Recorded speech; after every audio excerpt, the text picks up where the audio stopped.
Yes, good evening. Savva here from Football Heritage TV. It is the 27th of December, the day after Boxing Day, and there are more Premier League games. Tonight, we're going to be covering Chelsea at home to Crystal Palace. We're also going to be covering Brentford at home to Wolves. And also at 8:15, the late kickoff is going to be Everton at home to Manchester City. Man City, big game for them if they're going to stay in touch with the others. A real big game there, big game for Chelsea. If they lose, could Poch be on his way out? Let me know. Good afternoon, good evening, good morning, wherever you are in the world. Anyone who's watched one of these, just a chilled out little view of the games. Let's start by giving some team news. Let's look at the team news of the game that I'm going to be watching first of all. Chelsea at home to Crystal Palace. As Petrovic, Gusto, Disasi, Badiashile and Colwill. Caicedo and Gallagher as a midfield two, with Mudryk, Nkunku and Maatsen, with Jackson up top. Jackson up top, coming for a lot of stick. Scored some goals this year, but on the whole, he's been thoroughly disappointing, hasn't he? And then the Crystal Palace team, the away team, is Henderson is back in goal. Klein, Anderson, Guehi and Mitchell, with Richards and Lerma in midfield. Ayew, Eze and Elise behind Mateta. So interesting team news there. Chelsea, of course, have got no Chalobah, no Chilwell, no Chukwuemeka, Cucurella, Enzo Fernandez, Fofana, Reece James, Cole Palmer, Sanchez, Sterling, and then Spurs fans talk about us having an injury crisis. And Crystal Palace today, no Ward, no Raksaki, no Johnston, no Holding, no Edouard, and no Decore. So both teams missing some players. Let's then move to the Brentford versus Wolverhampton Wanderers game. Brentford line up with Flecken in goal, Collins, Pinnock and Janelt as a back three, with Rosseslev, Norgard, Yarmolyuk and Godos. And then up top, they've got Visser and Lewis Potter, either side of Maupay. Wolves go with Sarr in goal, Kilman, Bueno and Totti at the back. Ait Nouri and Semedo will be the wing backs for today. Gomez and Lamina in the middle, with Hwang, Sarabia and Cunha as the front three. Then for the last game that's kicking off in just under an hour, Everton at home to Man City. Everton line up like this: Pickford in goal, Patterson, Tarkowski, Braithwaite and Mikalenko. Gomez is making his first start for months today alongside Onana.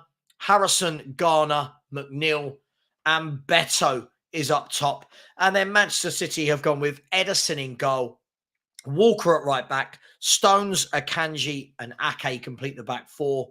Rodri and Mateus Nunez in midfield, with Grealish, Foden and Silva in behind Julian Alvarez. So both teams there looking quite strong. Obviously, Man City are missing Haaland and De Bruyne and Doku, but Everton are missing players like Young, Idrissa Gueye, Decore. So it's interesting. Dominic Calvert-Lewin has dropped to the bench. Dan Juma's still on the bench for them.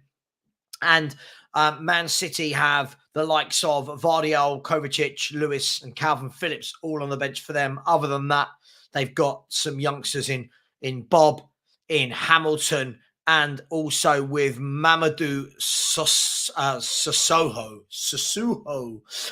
So let me know. Let's get some predictions for all three games. Let me know. Brentford, Wolves, Chelsea, Palace, Everton, Man City. Let's get some predictions in and let's see what we all predict. Welcome. Good evening to all of you. I hope you had a lovely Christmas. I really, really do. It soon comes and goes, doesn't it? It really does come and go. And kickoff in the two 7:30 games is just over 7.5 minutes away. So I'm looking forward to this. I'm looking forward to some of these games. Let's see who we've got in the chat. Only a couple of people have commented so far. We've got Amy in the chat. Hi, Amy. Hope you are doing well. Let's go for Everton. Yeah, I mean, yeah, interesting. The thing I always say is I would never want Arsenal to win the league if it was between Arsenal and Man City. So have to be really careful with what I want on that one. Video complete. Sofiane said, evening, Savva. Good evening to you as well. Hope you are well. BVB David has said, big up to you as well. Amy has said, surprise, Thiago Silva is starting on the bench. I'm guessing, Thiago Silva now. Let's have a look at Thiago Silva. I mean, Thiago Silva is 39 years of age. He played Sunday. Can he then play Wednesday as well? It's a lot to ask. 39 years of age, the body doesn't quite do what you want it to do, right? The body doesn't quite do what you want it to do. BVB David said, big up to you. Video complete said, why is Maatsen playing left wing? Let's have a look at that team again then. I don't know if he's definitely playing left wing. They could put Nkunku out there, I'm guessing, and have Maatsen behind, but I'm guessing it is going to be Maatsen there. Good little player. But again, Chelsea, constant changing of the team through injuries. They'll be desperate to get everybody fit and back. Let me know what you think. Video complete. Sofiane said he's going for 1-1. Got to let me know which game. Is that for the Chelsea Palace game? What about Everton, Man City, and Brentford Wolves? Amy's gone 3-2 Brentford, 1-0 Palace, and 4-3 Everton. 4-3 Everton. Okay, fair enough. Amy's going for a high-scoring game there at Goodison Park. Bill is in the chat. Big up, Bill. Hope you're well, man. How was Christmas? You're looking forward to the new year. Said big up, Savva. Brentford, Chelsea, and City all to win tonight. Not betting tonight, though. I've had quite a couple of big ones tonight. I have gone for a couple of big ones. I won't tell you what they are, though. Chelsea to beat Palace.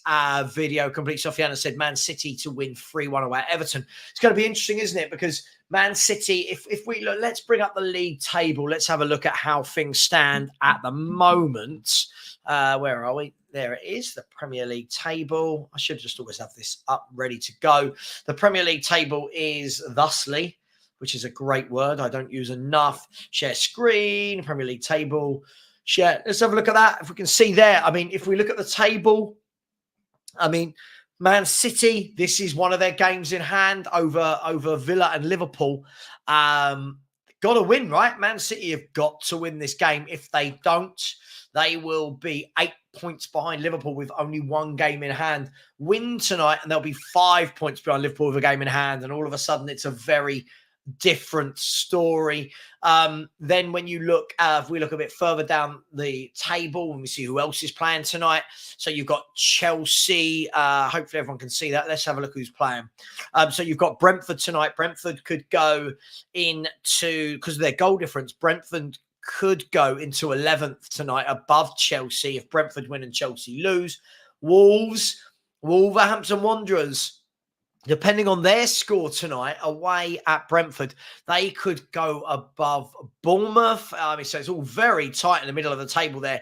And then Crystal Palace, because of their goal difference tonight, could go into 13th, up from 15th.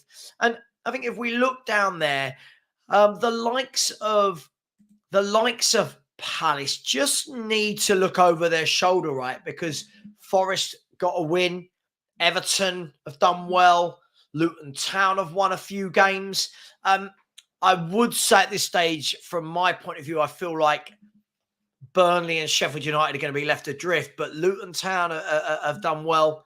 They started to get a couple of wins. As you can see there, 2 wins in a row has put them back in contention of being close to Everton and Forest and Palace. So that should be interesting, but we'll see how we get on throughout the show and see where the live league table.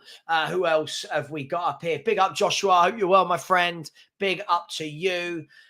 Jay Kismet, you'll never walk alone. I said, bless at bro. You'll never walk alone. Ever since we chatted about Villa a week back, they've dropped 5 points. Yeah, they have. I mean, listen, let's be fair. If someone had said to you, Aston Villa are going to finish the year on 39 points or whatever it is, they would have snapped your hand off, wouldn't they? So it's not surprising. Just to go for the Chelsea team, Petrovic Gusto, Disasi, Badiashile and Colwill, Caicedo and Gallagher, Mudryk and Kunku makes his first start for Chelsea, and Maatsen with Nicholas Jackson up front.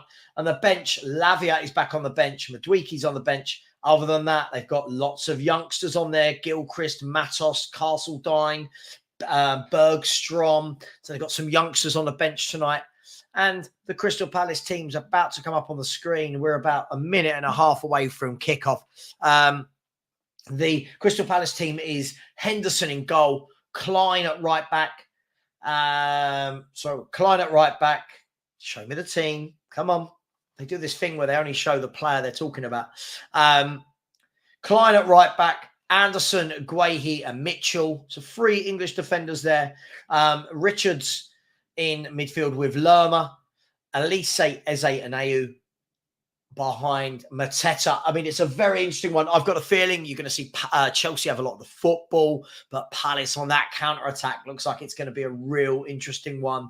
Palace just starting to get their better players back. Yeah, it was good, man. I always have quite a chilled one just because, apart from last year where I hosted. But yes, thank you very much for asking. St. Martin has said flutter in multi. Brentford win, Everton, Man City draw, Chelsea Palace draw. Oh, do you know what? I never like betting on the draw because then you just never want anyone to score in the game and then you want someone to score to equalise. Oh, it's too much. Yeah, absolutely, Amy. Yeah, absolutely. Absolutely. Video complete. Yes, I believe that he's back in full training now as well. So that should be interesting for Man City. But it's interesting, isn't it? Whenever I watch Chelsea, it's so strange because they're not a bad team. They just can't finish their dinner. So let's see what they're made of tonight. George, big up, George. How you doing, my man? George has said my anytime scorer Aka is Chan, Mudryk and Foden. Who's Chan? Am I being stupid? Chan? Oh, are we talking about Huang of Wolves? Mudryk and Foden. I mean, Mudryk and Foden. That's interesting. Big up Ryan Griffiths, who's in the chat, and said, come on the Wolves. Yeah. Good luck to your boys tonight there at Brentford, who are a funny team. Listen, Hines, big up. Listen, how was your Christmas, my friend? Said, I wonder if Gallagher's salary is and Chelsea's on the lower side. Could have moved to Spurs with a hefty raise, be a motivator. Yeah, it'd be interesting to see, won't it? Be interesting to see, you know, what happens with Conor Gallagher. Lots of talk about him going for 50 million, but we'll see. Oh, I see. Right. Sorry, my bad. Huang He Chan. Sorry, my bad. And the game is underway. I can confirm that the game is underway at Chelsea, not yet at Brentford Wolves.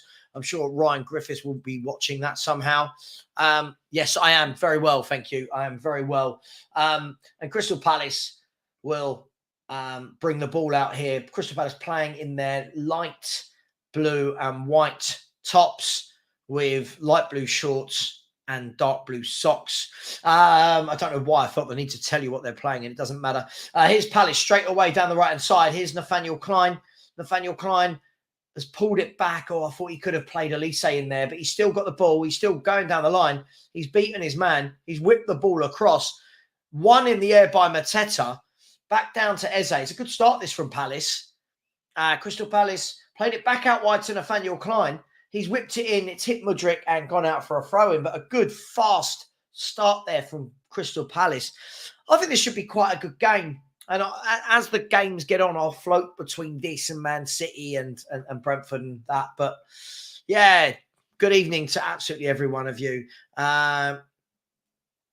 Yeah, I mean, look, if buts and maybes, right? I mean, we could play this game all day long if so-and-so wasn't injured or if so-and-so scored, if VAR didn't do this, but you know how it all goes. By the way, smash the like button, people. Come on, we've only got 9 likes. Let's smash that like button. That is really, really poor. And if you haven't already, please do subscribe. You know the rules. Come on, like, subscribe, all that good fancy stuff, and help Perchy and I get towards the 13K.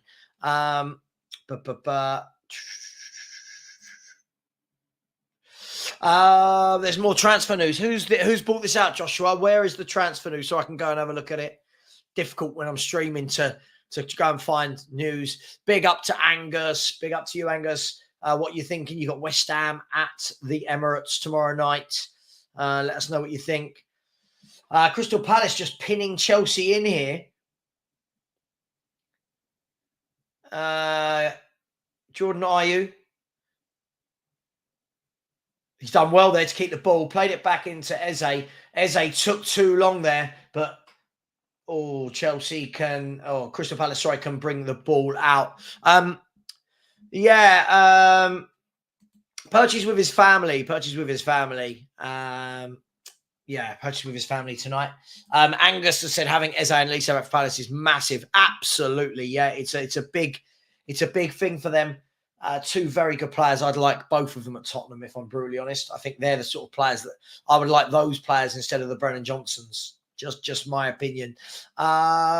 Jay Kismet says press the like button if you want Arsenal to lose versus West Ham. Yeah, press the like button. Come on, people. Only 13 likes. And good start by Palace here. Chelsea haven't really got their foot on the ball in the first 3.5 minutes. Haven't got their foot on the ball at all. And Palace are spraying it around nicely. There's Elise, lovely touch. He's such a good player as Elise.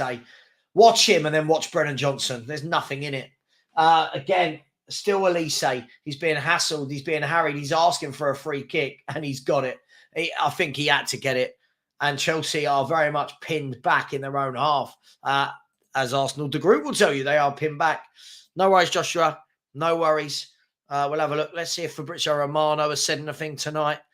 I'll have a look on his X page. 1 second. What's going on here? What's going on? Hang on. What's going on there? Oh, no, don't worry about that. So it's going to be a free kick to Crystal Palace here. Eze and Elise are both over the ball. Honestly, I'd love both of them. I'd love both of them at Tottenham. No, we're not doing a timer today because I'm going to float between this game and Man City's game and all of that. So I'm not doing just a pure Chelsea watch along. We're going to change it. Here's Eze has whipped it in. I saw what he was trying to do. He tried to curl it round the wall into the bottom corner, but didn't quite get enough swerve on it, and it was comfortably wide in the end. But a very good start from Crystal Palace, and Chelsea have not got going here, and it will be not what the Chelsea fans wanted to see. They would have probably wanted a nice fast start, considering that at home. But here's Conor Gallagher driving through midfield with the ball. Conor Gallagher plays the ball into Jackson. That's a good ball. He's going to give it to Nkunku. Chelsea have got a good chance here. He's gone out wide to Mudryk. Mudryk plays it all the way back across to Gusto. Gusto to Gallagher.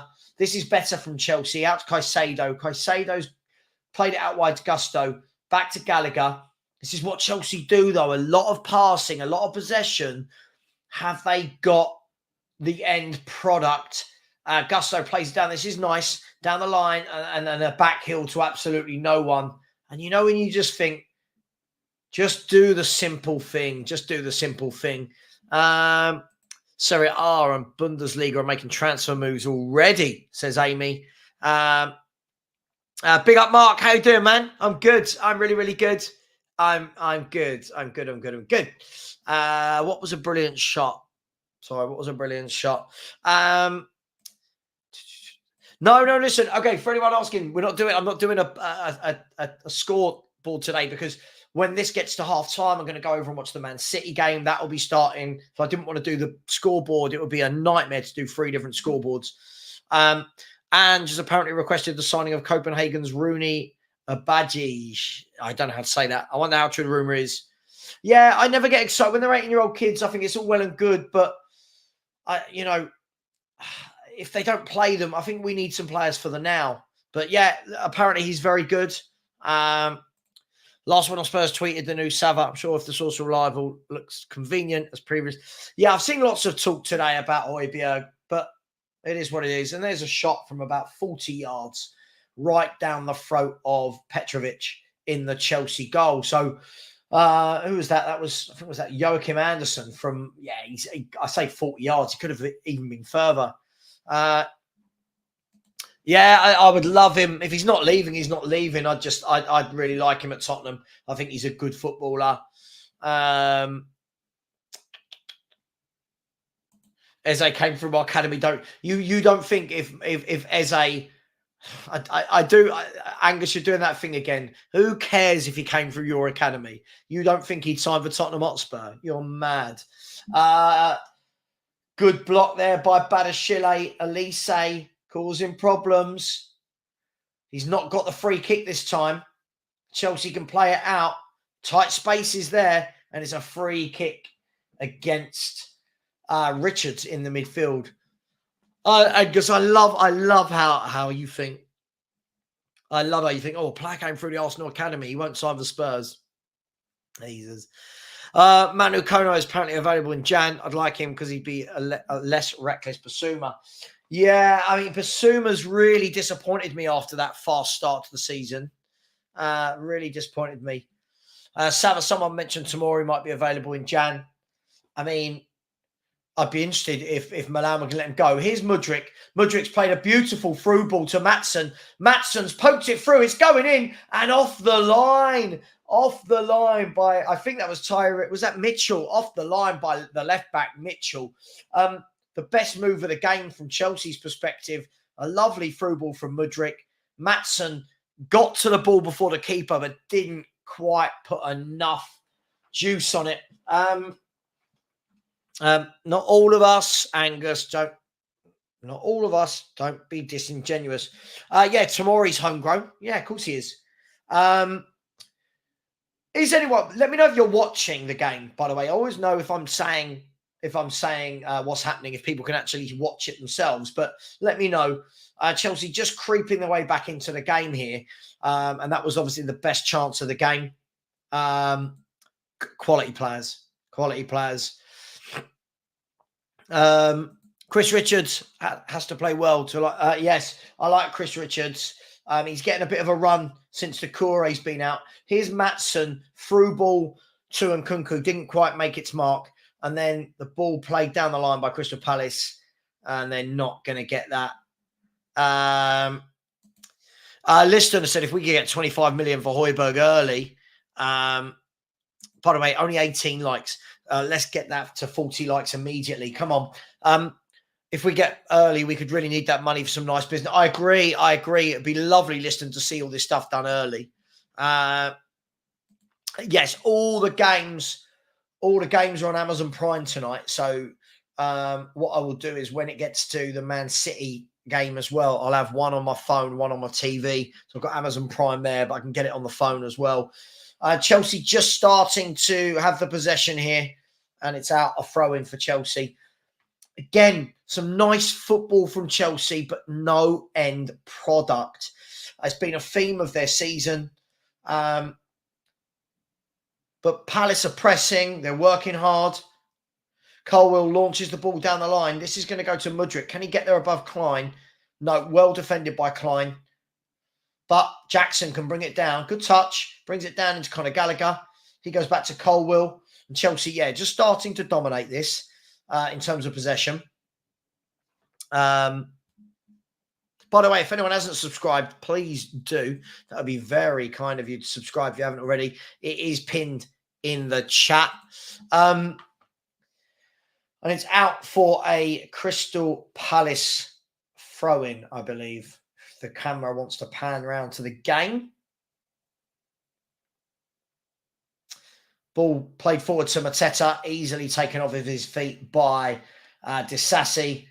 Yeah, Chelsea just starting to put their foot on the ball, really dominate play here. That's a bad back pass, though, by Colwill, but Petrovic can launch it long. And Crystal Palace have got the ball in a dangerous area here. Here's Eze. He's dancing through. Good tackle by Mali Gusto, who calmly plays it back. And Chelsea can come away with the ball. So good play there by Gusto, to be fair to him.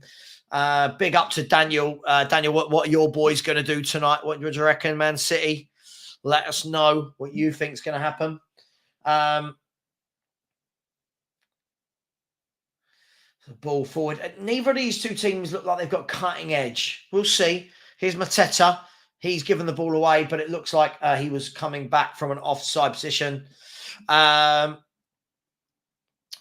I think he has been doing okay. I think he needs to play in a team. He needs to play regularly, and he needs to play in a team with some confidence. That was nice from him there. Given to Nkunku, lovely touch from Nkunku. He goes backwards to Colwill, and Chelsea happy to just put their foot on the ball. Paul Martin said, "I'm looking forward to the next 5-6 for us Spurs. Thought we might struggle quite a bit." Oh, I'm not looking forward to it. Yeah, I mean, it's going to be interesting to see what happens, isn't it? But the window is open soon. Lovely turn by Mali Gusto. Really nice footwork there. And the defender slipped. Here's Nkunku. He's tried to play it through. Back into Mali Gusto. Mali Gusto. It's 1-0. It's 1-0. And it is Mykhailo Mudryk with the goal. It was a lovely bit of football, if we're going to be brutally honest. Really, really good football for Chelsea. And apparently, there's been a goal as well at Brentford. It's all happening. Brentford 0, Wolverhampton Wanderers 1, and the goal scorer is Lamina, according to my app, and according to Ryan Griffiths as well. Big up, Ryan. Well done on your boys. To be honest, if is anyone watching this, let's be fair, that was a very good goal. Mali Gusto did excellent. Unluckily, the defender did slip, and Nkunku got a second bite of the cherry, played it back to Gusto. He pulled it back. To be fair to Gusto, he started the move on the right and then didn't switch off. He played the ball, then continued his run down the left, pulled it back to Mudryk. No one near him, and he just tucked it away. Good goal from Chelsea. Chelsea 1, Crystal Palace 0. So a good fast start from Palace, cancelled out there by Mudryk's goal. And to be fair, Chelsea have started to dominate. Let's have a look. And I'm hearing, hang on, has it gone to Wolves 2-0? Are Wolves 2-0 up? Is it 2-0 to Wolves? Wolves are 2-0 up. So 3 goals in a space of about 90 seconds across these 2 games. Wolves are 2-0 up at Brentford. Not a good start. I'll let you know the goal scorer as soon as possible. My app is telling me Cunha. I'll go to Ryan Griffiths, who has also said Cunha with the goal. Wolves 2-0 up away in 14 minutes. It's the dream start. It's the dream start. Amy's saying it's Chan. My app's telling me, my app's just changed it to Chan. Ryan's saying Cunha, but my app's just changed it to Chan. Either way,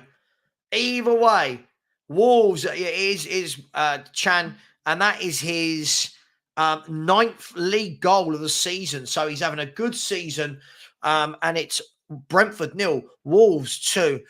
So we've got goals galore everywhere. Big up to everyone in the chat if you've just joined. If anyone wants to know, there's no timer because we're doing all the games tonight.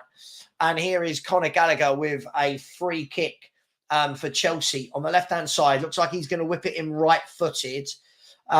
He's whipped it in. It's a good ball into the middle. It was met by Nkunku, but it was whipped in very quickly and it bounced off him very suddenly. But he got in front of, I think, Joachim Andersen. Nkunku really does add a dynamic to this Chelsea team, doesn't he? He really is going to be a big player for them. The Brentford manager said in pre-match, by the way, there's been a third goal. There's been a third goal. Wow.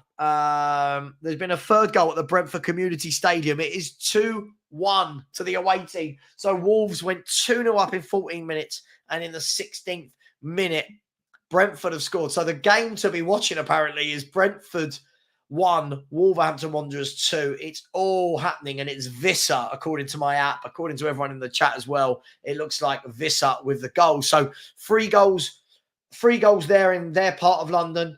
1 goal at Chelsea in their part of London, and then we'll be at Merseyside afterwards as well. Here's Chelsea coming forward again. Mudryk just looks like he's got that confidence, the way he's controlling the ball, the way he's moving it. Gallagher tries to go for the tackle, couldn't quite get the ball. Lerma then lays it off to Mitchell. He's gone into Eze. Oh, it was a lovely idea, didn't quite pull it off. And Nkunku puts it through to Jackson. Jackson tried to go back to Nkunku, but it's such a poor ball. You can only imagine what Chelsea would do if they had Nkunku with a proper centre forward up alongside him. Here's Elise cleared away by Gusto and headed away by Maatsen only as far as, I mean, it's a good game. It's a good game of football, actually. And you know, when it's not your team and you've just got that kind of, you don't care. Like, you know, I love that feeling. Having said that, I'll be back tomorrow morning at 10 a.m. For a morning chat with Savva. And then tomorrow evening, we'll be back for a watch-along of Tottenham Hotspur away at Brighton. So Tottenham away at Brighton. So Brentford 1, Wolves 2, Chelsea 1, Palace 0. And Chelsea working hard. They, you know, you couldn't say that they're not playing for him. Have you? Hang on, George. Who did you have? Yes, you had Mudryk and Chan, didn't you? Wow. And so you just need Phil Foden to do you a solid. That's brilliant. You just need Phil Foden to do you a solid. How much do you win, George? Let us know. Headed out by Disasi. Played back in by Anderson. Crystal Palace trying to keep the ball alive. Klein goes out wide to Elise. He's dinked a ball to the back post. There's Mateta.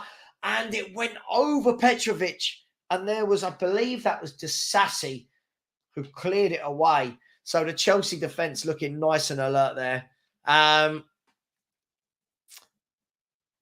Visser finished his dinner. I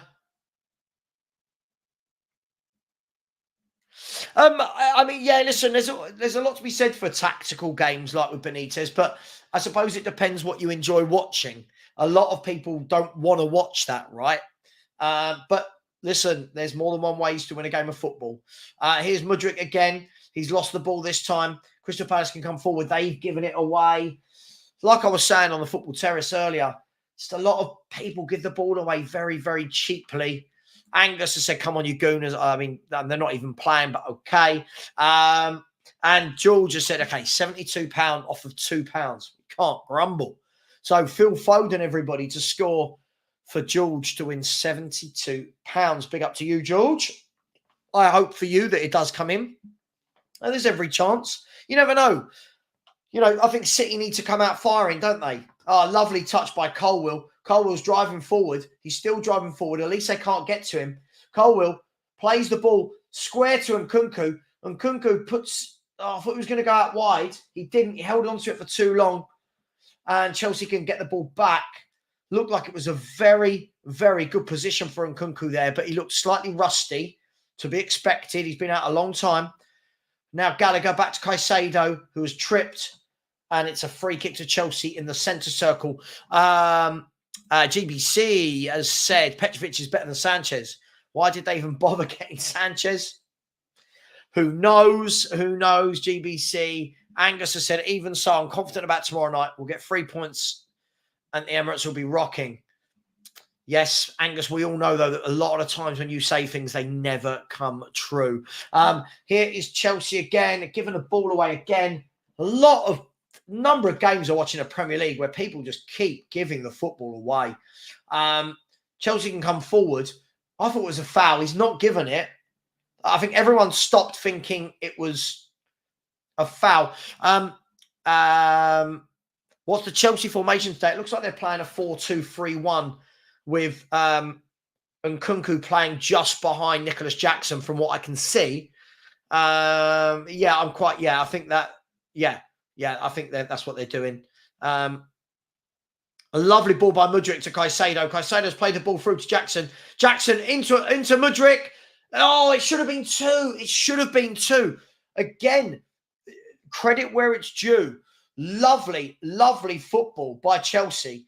The ball was played from Mudryk into Nicholas Jackson, who back-heeled it. Sorry, Caicedo played it into Nicholas Jackson. He back-heeled it into the path of Mudryk, took a touch, and then his shot, he was one-on-one with the keeper, tried to dink it over him, but the keeper stood tall, big, strong, and Henderson did well to save it. But Chelsea should have been 2-0 up there. And Mudryk's having a very good game. It's got to be said. Big up, George. Thank you so much for giving away a Football Heritage TV membership. And if I can see, that membership looks like it's gone to Jazz Fusion.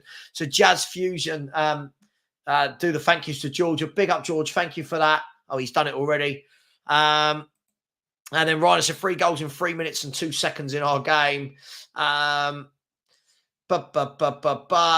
said great stream earlier with Terry and Lee. I sat back and watched most of it, man. I sat back and watched most of it. GBC said you need a lot more than one player. Who are we referring to?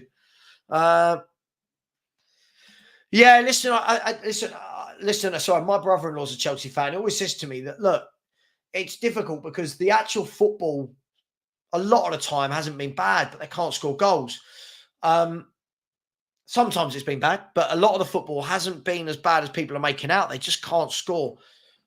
If they get a centre forward and you've got Nkunku back, it could be a different story. But ifs, buts, and monkey nuts, as they all say. So you've got the Man City game starting in 20 minutes. It's Brentford 1, Wolverhampton Wanderers 2 at the Community Stadium. And Chelsea 1, Crystal Palace 0. Should have been 2-0 though. Mudryk should have put them 2-0 up. Here's Gallagher driving forward, taken off his toes. Yeah, good defending in the end. The ball was taken off his toes, and it looks like it's a free kick to Crystal Palace in the centre circle. Palace started brightly for the first 4 minutes and haven't really seen anything of them since. Angus, you know when you do that thing where you just rub people up the wrong way? Chelsea fans want everyone gone. Everyone gone. Here's Chelsea again. And Nkunku showing some good footwork. He plays it into Caicedo, back to Nkunku. They look a lot more controlled today, do Chelsea. Ball into Nkunku again. He can drive this time. He's played in Nicholas Jackson. I think he's going to be offside, if I'm honest. He has the shot. He's dragged it well wide anyway. Maybe his blushes will be spared by the offside flag. Was it offside? Did the offside flag go up? If not, that's a dreadful finish. Was he off? Let's have a look. Yeah, he's off. I mean, he's off. He's offside. But, that was a dreadful finish otherwise. It went all the way. Oh, dreadful finish. The question I would ask you is, have they got any fit left backs at the moment? Chilwell and Cucurella are both injured, Angus. I think sometimes you've got to engage this a little bit rather than, I think he's having to make do at the moment. Yeah, he's certainly raw. I mean, the first 4 minutes they certainly did. Since then, it's been all Chelsea, to be honest with you. Here they are, though, Chelsea on the left wing. That's a lovely ball, brought down by Jordan Ayew. Ayew can go into the box. He's taken on Gusto. Good tackle by Gusto. Palace have still got it. He's gone back, whipped back in, headed out, and Chelsea can clear it. Chelsea can clear it. And here's Nicholas Jackson. He's 2-on-1. He's done brilliantly there. He slipped in on Nkunku. Nkunku looked like he was just going to tap the ball home. As he went to shoot, he's claiming he was fouled. Palace are saying it was an air shot. I'll be interested to see that again, but the ref's having none of it. But Nicholas Jackson's done some decent things in this game and then some terrible things. Let's have a look. Did he catch him? I'd like to see that. Did he catch him, everybody? I feel like it's one of those where he might have caught him, but I can't really see.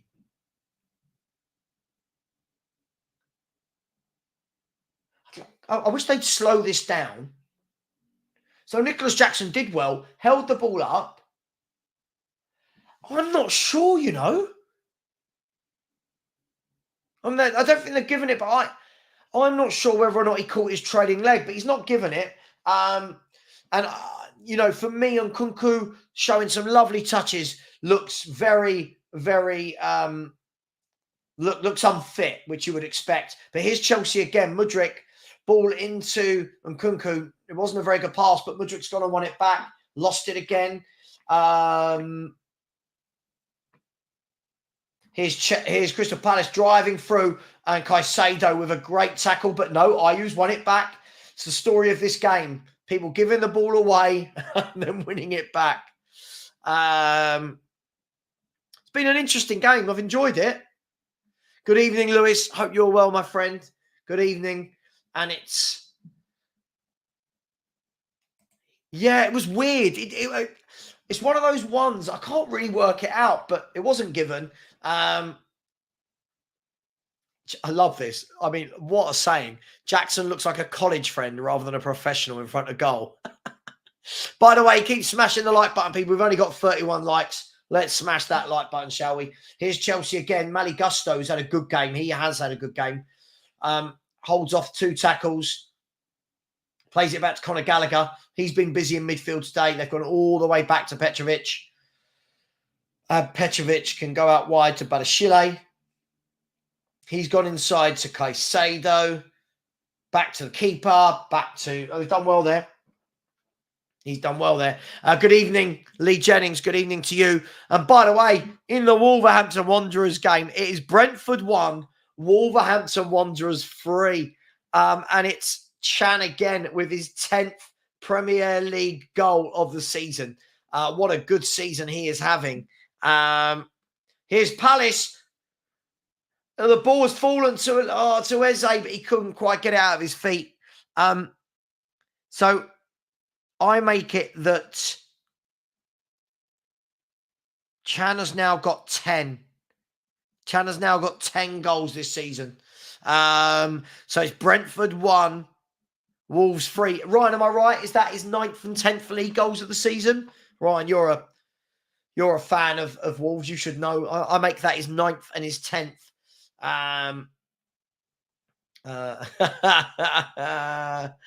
Oh, dearie me. Deary me. So it's Chelsea 1, Palace 0. It's Brentford 1, Wolves 3. Let's have a look what this has done to the table in real time, shall we? Is this in real time? Premier League. Let's have a look. Premier League table, real time. Yeah, real time.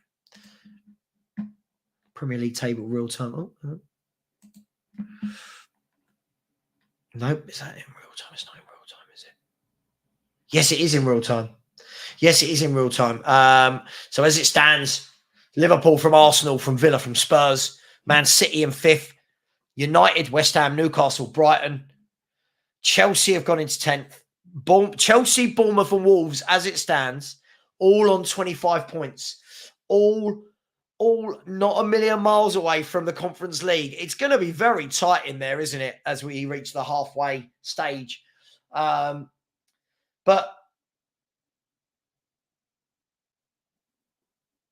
it's a corner kick, I believe, to Chelsea. It's a corner kick to Chelsea. Good defending. That was by Tyreek Mitchell. Ben Bailey said Crystal Palace need to be quicker when they win the ball. Best way they can get something in this game. I agree. I mean, Chelsea have been dominant, if we're brutally honest about it, in terms of possession and chances created. But listen, it's only 1-0. Palace are in the game, right? Palace are in the game. All the while the score is 1-0, you're in the game, even at 2-0. Is a corner kick from Conor Gallagher. Gallagher whips the ball in. Not the greatest corner, and it's cleared away by the man on the front post. Savva, do you know Poch had his son as a sports scientist at Spurs age 22, and now other son as physical trainer at Chelsea? Listen, nice to have a dad in a good job that can get you a good job, wouldn't it? So 31 and a half minutes gone here. Chelsea 1, Palace 0. Brentford 1, Wolves 3. Goals galore tonight. Here's Nkunku. Good player, Nkunku. Very good player. You can see he's not fit, but he's a very good footballer. And Gallagher with another tackle. I wonder how many tackles Gallagher makes in a game. He's everywhere. He's absolutely everywhere. And Mateta's given away a free kick. A bit of a light one to give away. How old is Stamford Bridge really? The camera angle on those stands make me think it's from the Roman era. Yeah, they're looking for build on it, aren't they? I used to work for Chelsea. I used to work at the stadium. That's another story. There's the ball played over the top to nobody. I don't know what he was trying to do there, but it stays Chelsea 1, Crystal Palace 0. Lee, I said this before. I think he'd be the perfect player for a Postecoglou system. I think if we had him instead of Skip and Højbjerg, I'd be happy for him to be rotated in and out of the team. Is he the most? Is he the silkiest player you'll ever see? No, but the work rate, the fact that he can play in so many different positions, I'd take him. I think he's a Postecoglou type player. I really, really do. Of course they do. I was a Tottenham fan. Yeah, you don't think everyone that works at Chelsea Football Club is a Chelsea fan, do you? You don't think if you go to every football club that every employee supports that club, do you? Ryan, I don't know. When was the last time you scored 3 goals? By the way, that's a fantastic ball out wide there. Can Mali Gusto keep it on? He can.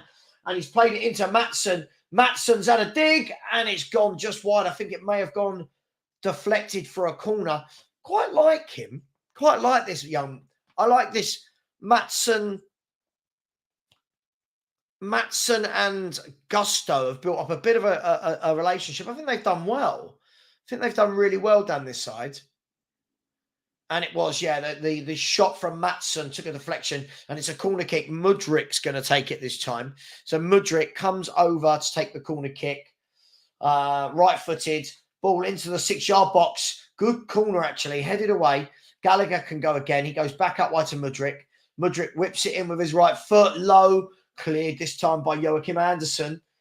Won again by Conor Gallagher. He's everywhere, is Conor Gallagher. He's absolutely everywhere. And he's won that ball as well. Absolutely everywhere on the pitch. And now Chelsea can come again. This game, 66% possession for anyone that cares. 66% possession for Chelsea, 34% to Palace. But here's Palace. They've won the ball back. Mateta escapes the tackle, plays it into Eze.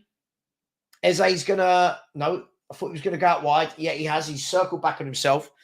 Gone out wide. Now, finally, the ball's got to Ayew. Ayew's gone back into Mitchell. Chelsea did well. They got men behind the ball. Palace need to move it quicker, you get the feeling.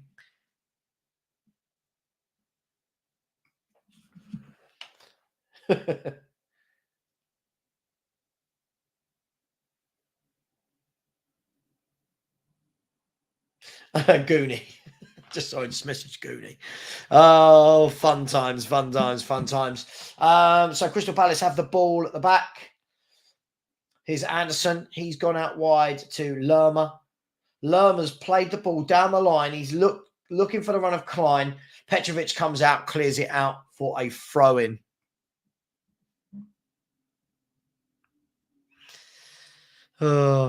I just think that looks like there's more balance to this Chelsea side. I quite like Gusto down the right and Mudrik and Maatsen. They've got some pace in there.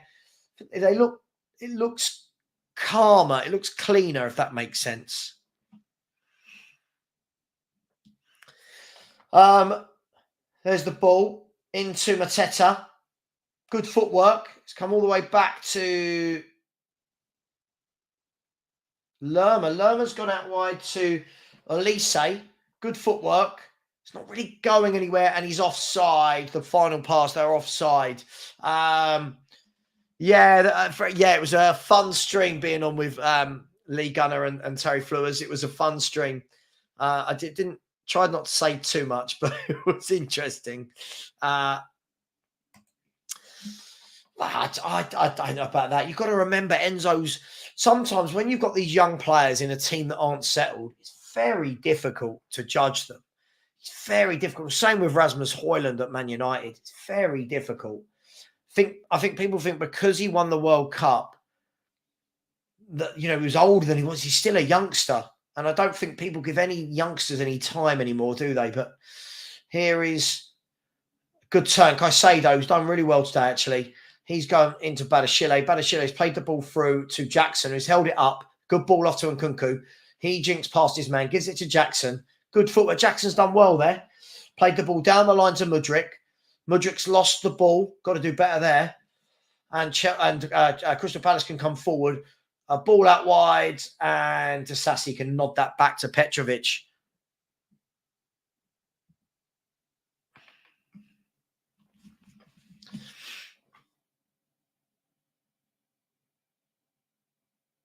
Here's Chelsea. Maatson running again. He's been tackled that time, and Palace can come again.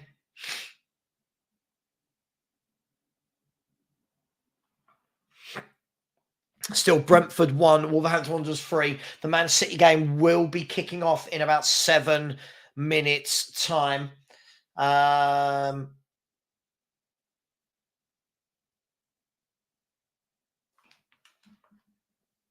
Yeah, I think it's difficult, Amy, isn't it? I think so many people go, oh, baller, this bit player, that, this player, that. And then when their clubs put massive price tags on them and everyone wants them to be world beaters from day one, and it doesn't always work like that. I mean, GBC, what? Because somebody missed a penalty? I don't understand that at all. I think that's silly.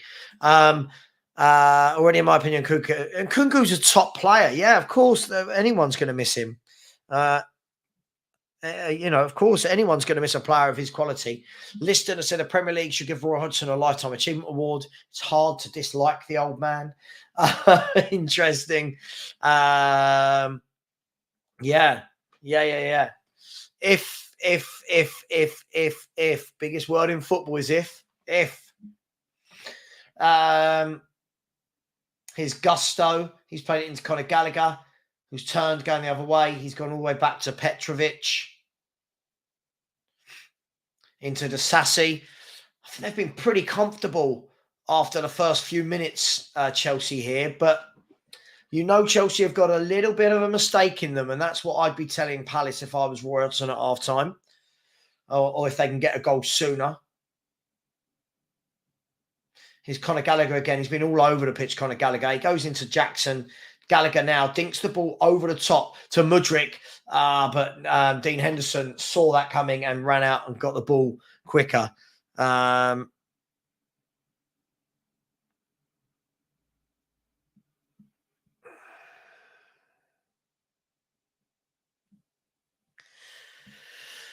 So, just over 5 minutes until half-time in this game. And then we'll move over to Manchester City away at Everton.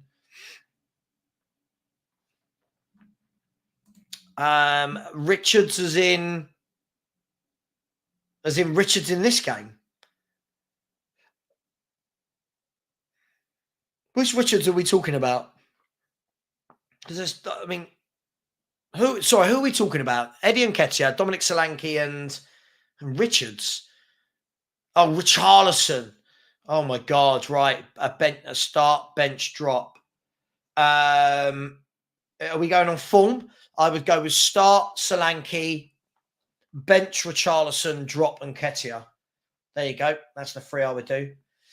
Here's Chelsea going forward with Nkunku. He's giving it to Jackson, who keeps coming deep. He's done better today, Jackson. Gives it back to Nkunku. Nkunku goes into Caicedo, and it's a free kick to Chelsea. A late tackle there by Jefferson Lerma on Nkunku. Bit needless, really. Chelsea were going backwards. Yeah, a bit needless, that foul, to be honest. I think they'll be really disappointed if anything comes of this. Yeah, that wasn't a foul on Ayew. No, get up. No, I'm not kidding you. I don't think Eddie Nketiah is a good footballer at all. Angus, I've told you before, we can't have any everyone gets frustrated at you because you can't have a single conversation with you without you never tell the truth about Arsenal players. Eddie Nketiah is meh, like really meh. There's a ball to the back post. It's gone all the way through and out for a Crystal Palace goal kick. Would I take Brantwaite? Yes, I would. I would take Brantwaite. Yes. Let's look at Eddie Nketiah, shall we? Let's look at Eddie Nketiah because Angus is the most deluded football fan I think I've ever come across. Eddie Nketiah, for me, look at his... he's 24 years of age. His best goal-scoring season is 5 goals. It's disgraceful. Even Richarlison's is better than that. So, no, sorry. Sorry, Angus, that you've got to stop with this nonsense. You're never honest. I'd hate to have a proper debate with you because you're never honest about Arsenal players. Here's Mudryk. He's dancing through. Lost the ball this time, but it's won back by Caicedo. I think Caicedo and Gallagher have done very well. Good ball, swept out towards Mali Gusto. Gusto plays it into Maatsen. Back to Gusto. Back to Conor Gallagher. Good ball, dipped over the line to Gusto. Tyreek Mitchell's holding him up. He's thrown him to the ground. Not given. Maatsen's won the ball back. He's played it inside to Nkunku. Nkunku is spinning his man. He's turned him. Lovely little dink. He's pulled back to Mudryk. He's had a shot. He's come back to Mudryk. Here's Colwill. Here's Jackson. Good spell of possession by Chelsea here. Good spell of possession.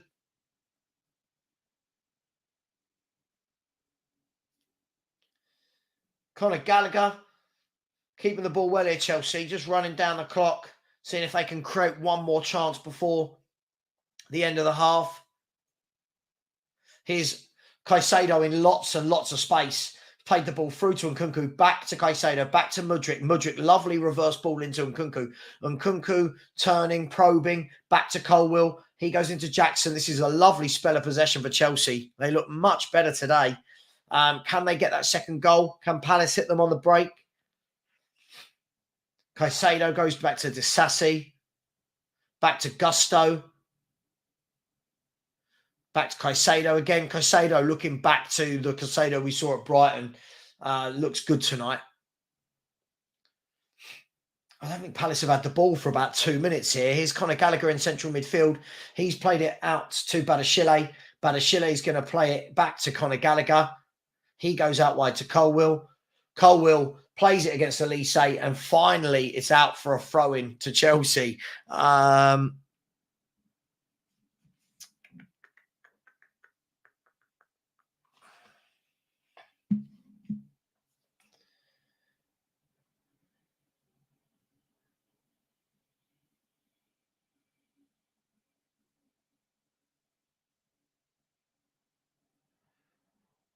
It's a free kick to Crystal Palace.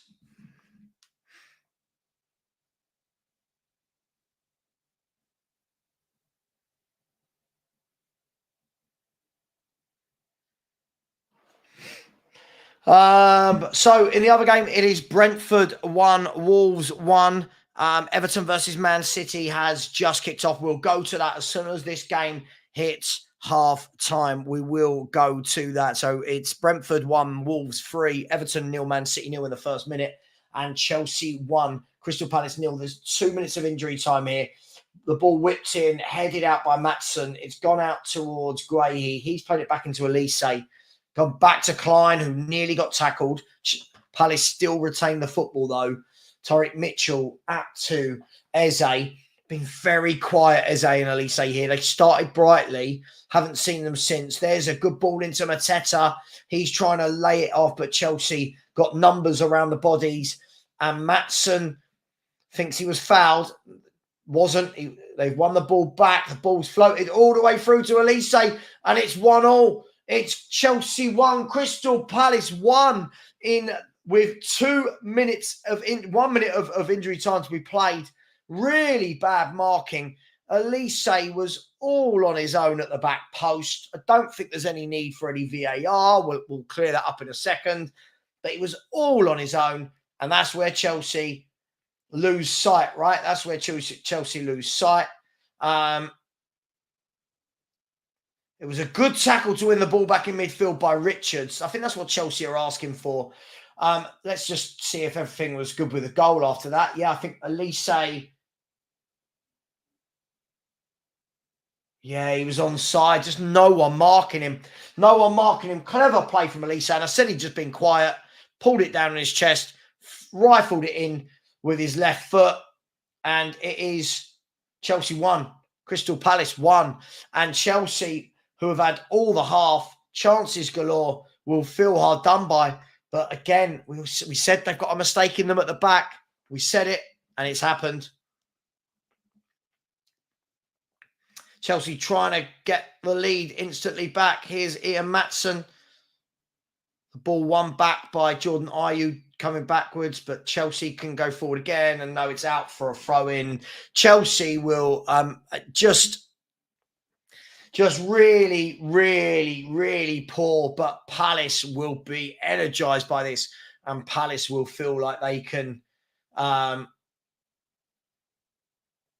more of the same in the second half. If Palace can they've got to get more balls into that Chelsea box, and there's a foul on the halfway line. It's a Chelsea free kick. I think there'll probably be enough time to take this.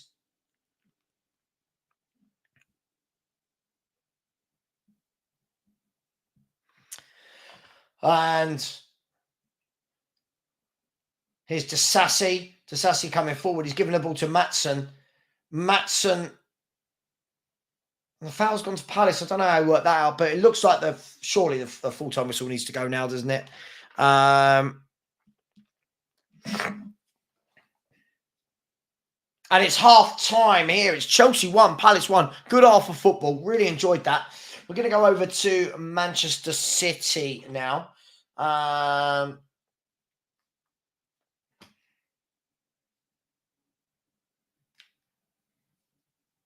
Here we go. Let's find the Amazon. I don't know why it's taking me right the way out.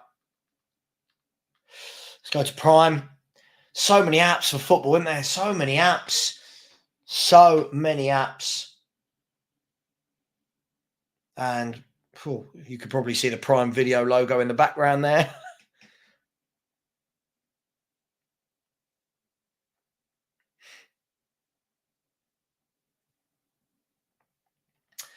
And we'll be able to get to this game ASAP. Hang on 1 second. It's still going on in the other game. We're at Brentford 1, Wolves 3.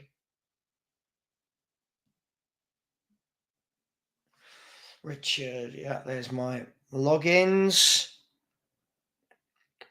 Come on. I always find Amazon's app is so slow. Anyone else, or is it just me? And now we finally managed to get it on. Watch live Everton v Man City. We finally got the Everton Man City game on. So we are in the we're in the 5th minute of time, and here's Man City on the attack. Everton can clear it. So straight from one game into the other, and Rodri wins the ball against Beto, and Man City can come forward. You would expect to see a bit more urgency this side of the year, or coming into the back end of the year from Man City, because they've got to keep up with everyone else, right?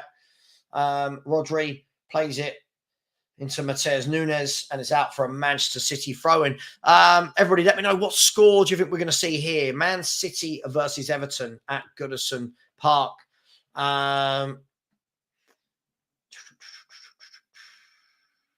No Haaland for City. Yes, no Haaland. He's not even on the bench, so he is still injured. Mark said, thanks for the stream, Savva, blinding stuff. Thank you, mate. Really appreciate it. We're just doing what we do. We have a bit of chill, but it would be great if the rest of you could like the stream. Would be great. 3-0 Everton. Oh, I can't see that. 1-0 Everton, 2-2. I love it. All of a sudden, no one gives Man City a chance in these games. Anyone think Man City are going to win? Here is a Kanji coming forward with a ball. I think if Everton are going to win, it's going to have to be smash and grab, because so far I've been watching this game for 2 minutes and I've not seen Everton touch the football. And there is a foul by Garner on Phil Foden. Michael said, what wingers would you want us to sign? The players I wanted in the window were players. I wanted players like Kudus. Wingers now, I'd love Neto if he could stay fit. I'd love Savio of Girona. I'd really, really like him, but it looks like he's going to Man City. His ball down the line and cleared by Branthwaite. Good defending there. And it's a corner kick to Manchester City. Bernardo Silva is going to go out there and take it. Bernardo Silva.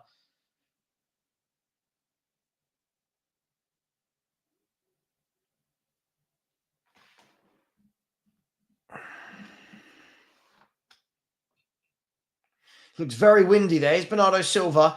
Pulls the ball all the way back. It's gone through to Grealish. Kyle Walker's had a dig from miles out, and it's hit an Everton player and gone out for a corner kick. He had a shot from about 35 yards there, it looks like. Maybe not that far, but it looked like it.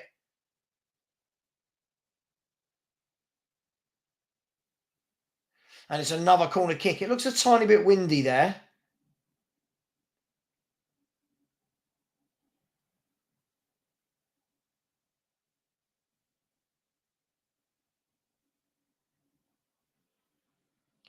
Headed out from the corner from Everton. It's gone out to Jack Grealish. Jack Grealish can play it down the line to, I think that's Nunez. Twisting and turning. He's gone all the way home.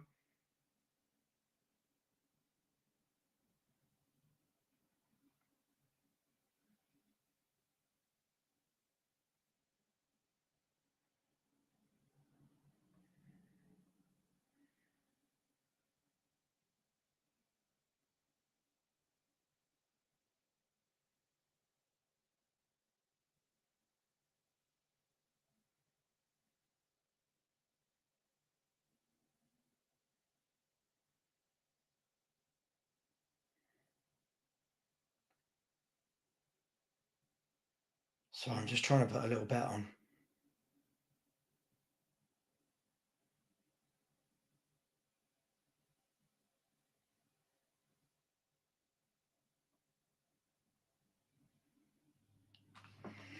So I've gone for a little cheeky 50 quid on the first goal in this game to be scored between the 11th minute and the 20th minute.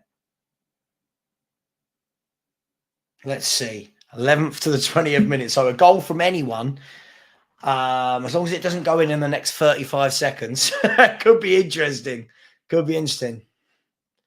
I've seen him briefly. Yeah, it looks decent, but you just never know, do you? High ball into the box. Headed out by Man City, but Everton have won it back. It's gone back into Patterson. Just no goal in the next 20 seconds, and we're good.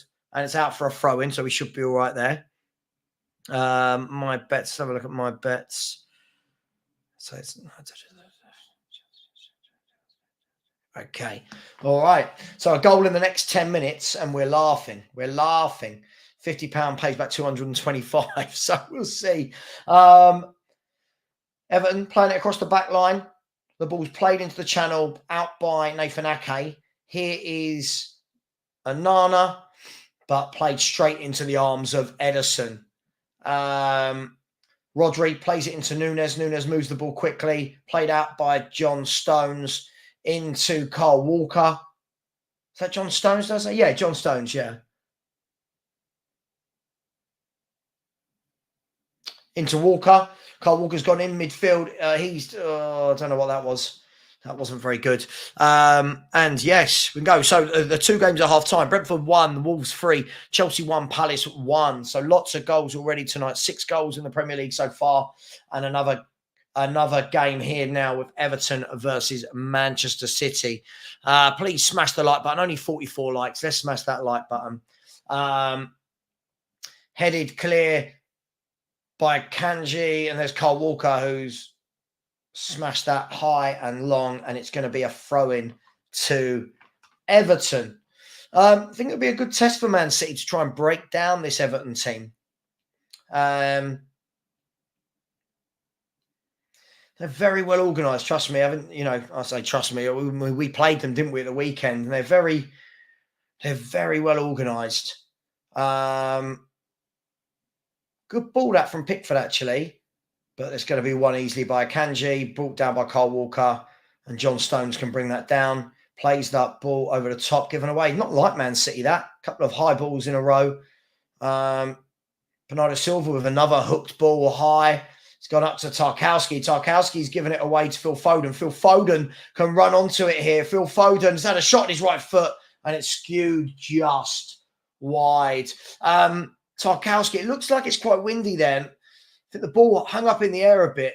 Tarkowski didn't seem to know where he was, headed it away, but only as far as Phil Foden. And Phil Foden was leaning back, probably could have squared it to Grealish. And it's a goal kick to Everton. Everton will be happy with that. No, I didn't, Mark. No, I didn't.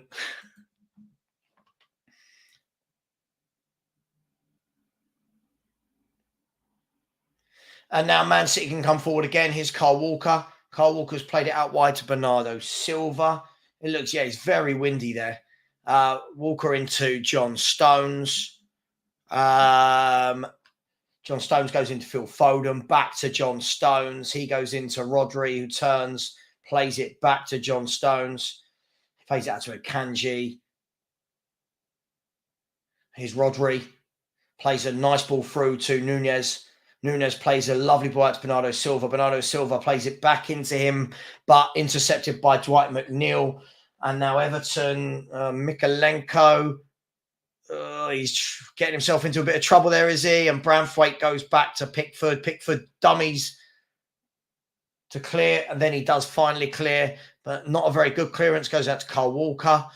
God, the game's not really settled down here. No one's really putting their foot on the ball, which is quite strange. Normally that's what City do. And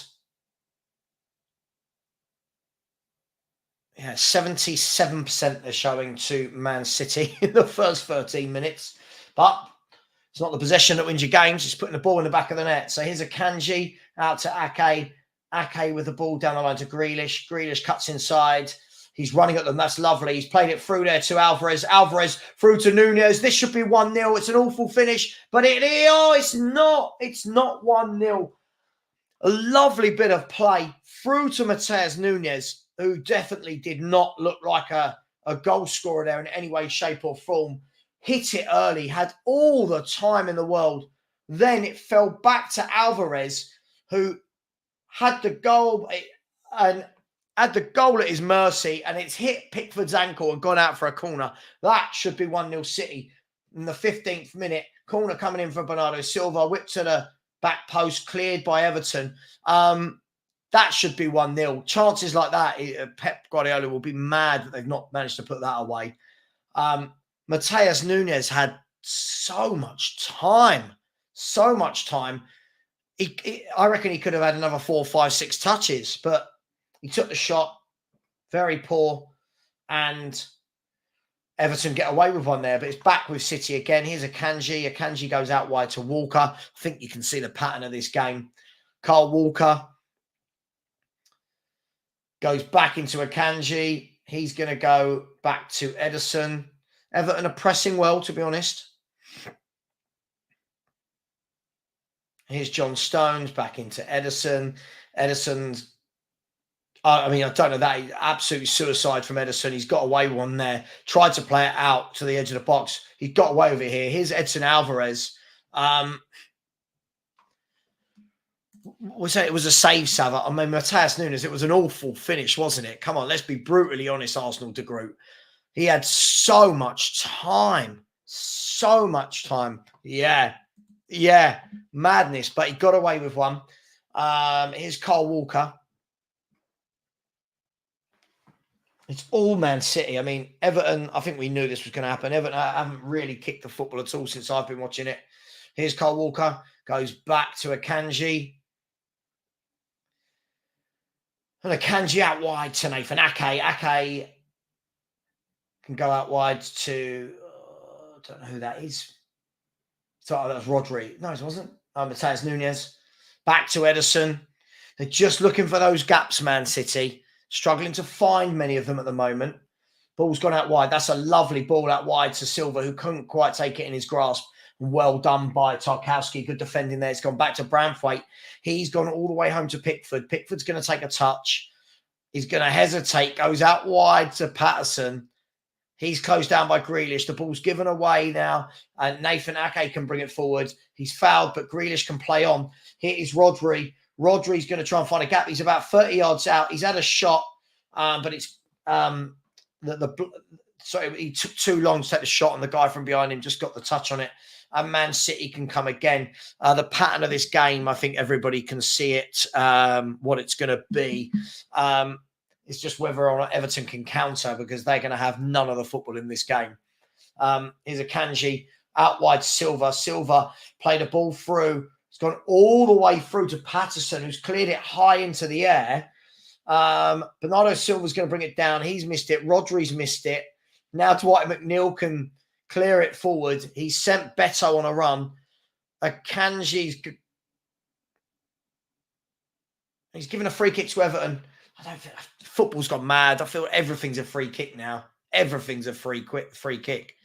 Amy, I don't know. I don't think it's boring. It's very tactical. The problem is you've got one team who are sitting back and another team who are trying to probe and open them up. Yeah. I mean, I don't think that was a free kick at all. I don't think that was a free kick. Game is so soft. Honestly, this is nothing like when I was growing up. The game is so soft. But it is a free kick to Everton, and it's Gomez, who's making his first start for months today, is Gomez. So Everton have got the likes of Branthwaite, Tarkowski, and Nana, Beto in the box. So they've got some height. Gomez is going to whip this in. It's gone all the way to the back post, and no, it's cleared. And Bernardo Silva's just lumped it forward. I don't know why he did that. There was no one in front of him. He could have run that out. I don't know why he's done that. And now Everton can go forward again with Pickford, with a good ball forward, but Akanji can clear that.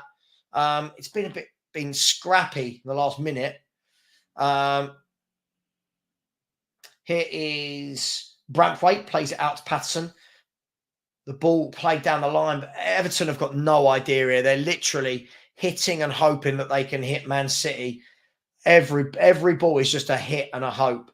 And now Ederson's got the ball from the throw-in from Nathan Ake.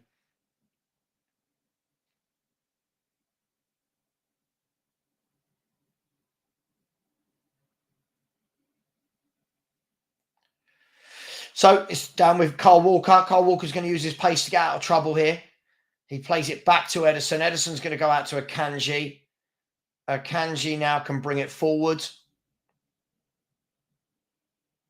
He plays it back to Rodri. Rodri's given it a wasn't a good pass into Rodri. But again, Everton straight away put it in the air and lose it. And here goes Man City. Mateus Nunes plays it out wide to Bernardo Silva. Bernardo Silva here can play the ball into. He slowed it down. He's gone back to Kyle Walker. I thought he could have gone forward a bit quicker than that. Here's Bernardo Silva again on the right-hand side, back into Kyle Walker. Kyle Walker into Rodri. Rodri back to Kyle Walker. Here's Phil Foden. City just passing it about nicely now. No real thrust on the game at the moment.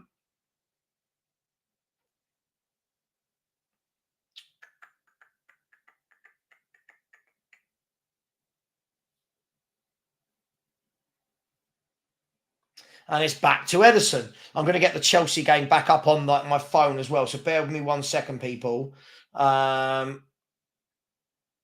Just trying to sort a few things out. 1 second. And it's back to Kyle Walker. I mean, they're seeing a lot of the football, aren't they?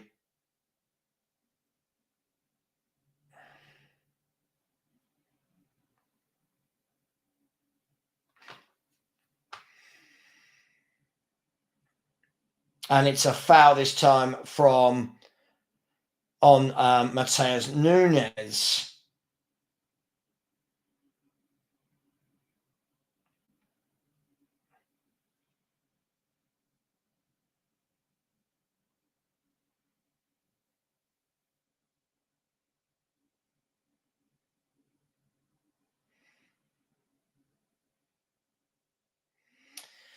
So, ball played out by James Tarkowski. Let's go to, let's see if I can get this Chelsea game now. It's hard work, isn't it? Games everywhere. Games absolutely everywhere. Who's watching? It's me. Let's go to sports. And then we're looking for Chelsea Palace. I can have both games on at once. Continue.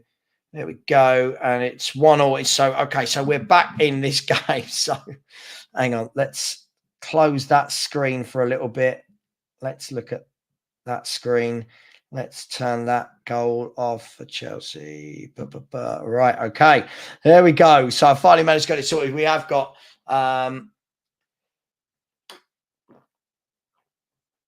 Everton, Man City, and Chelsea versus Crystal Palace all at the same time. So we are trying our best here. I'll keep you updated in both games as best as I possibly can. Here's Man City. I mean, you get the feeling, don't you, with Man City that they can go up through the gears and, they've got more gears in them, haven't they, Man City? And great closing down by Dwight McNeil. In the Chelsea game, looks very much like the first half. See, Chelsea seem to have all the ball. The ball from Rodri through to Jack Grealish. Jack Grealish now is going to run at them, looking for his 4th goal in 4 games, of course. Alvarez plays it into Foden. It's missed Foden. It's cleared by Everton. Everton have played it up front to Beto, who holds on to it, but gives it away. And now Man City, Jack Grealish is going to run at them again. Jack Grealish has poked it towards goal. And Nunez again. It's fallen to Nunez. He's not got that goal-scoring instinct, has he? Here's Kyle Walker out to Bernardo Silva. It started from a Jack Grealish kind of toe-punted shot, which the keeper saved. And there's a cross in to no one. Man City will be kicking themselves. Grealish poked the ball towards goal. Pickford got down, pushed it back into a dangerous area, just like he did against Spurs, by the way. He's not very good at that. And then Matheus Nunes could have hit it first time. No real, no real oomph, you know what I mean? No real impetus in his shots. And now Everton, can they come forward? They've gone all the way back to Pickford. They really do not have any. They really don't have a clue going forward here, Everton. But here's Mikalenko. Nice turn. And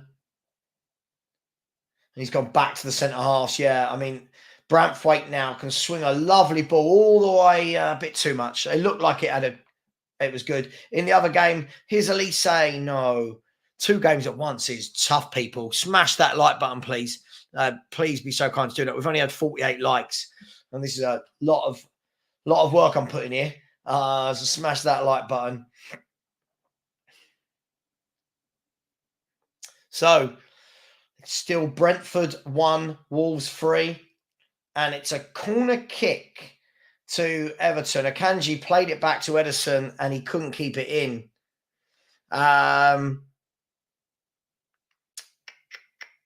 In the Crystal Palace-Chelsea game, Chelsea, everybody's in the Crystal Palace half. So Chelsea have got the ball. It's can they prod? Can they probe?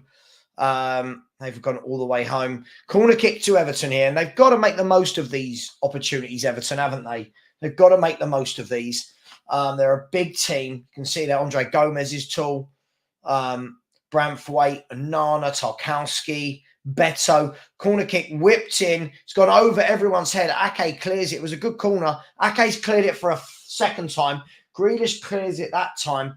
And now, can they go forward? No, I think Patterson's going to get there. Patterson gets there, goes all the way back to Pickford. Pickford kicks it long all the way through to Ederson. He rolls it out early. No, he doesn't. Yes, he does. He rolls it out early to Nunez. He puts it back into Akanji. Akanji into Rodri. Rodri's got a bit of space to work in now. He plays it out wide to Kyle Walker. Elise is down in the Chelsea game. Here's Phil Foden on the left-hand side. Phil Foden's looked up, dinked a ball all the way across to Silva. Silva has misplaced his shot. It was wild in the end. You would expect better quality from Bernardo Silva. It fell to him on the edge of the box. Normally, you're looking for that top corner. A great ball by Phil Foden. Good touch by Silva, and he just high and wide and not what you would expect. Caicedo's got a yellow card, by the way, in the Chelsea Crystal Palace game. And Everton can play the ball out. They've played it. They've beaten the press. They've played it out, but had to go all the way back home again. 27 minutes gone here at Goodison Park. Pickford has played the ball long. Every time they do that, they give it away. It's crazy. I don't know how they're not learning. Here's Matheus Nunes. He's been tackled, but Rodri wins the ball back. And it's a free kick. Here's a free kick. On the other game, Eze has had a free kick just wide of the post. John Stones plays the ball out to Bernardo Silva.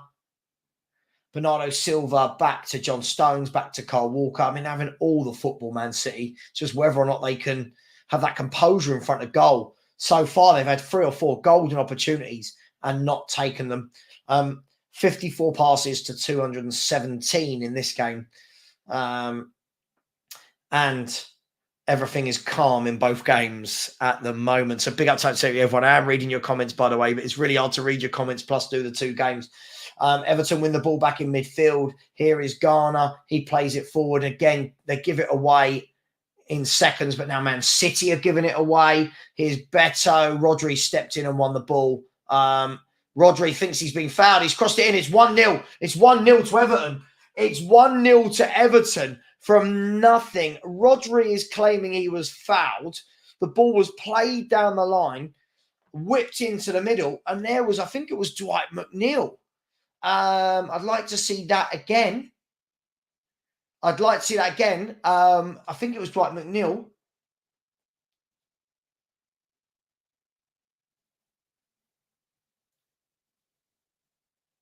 Let's have a look. So what happened was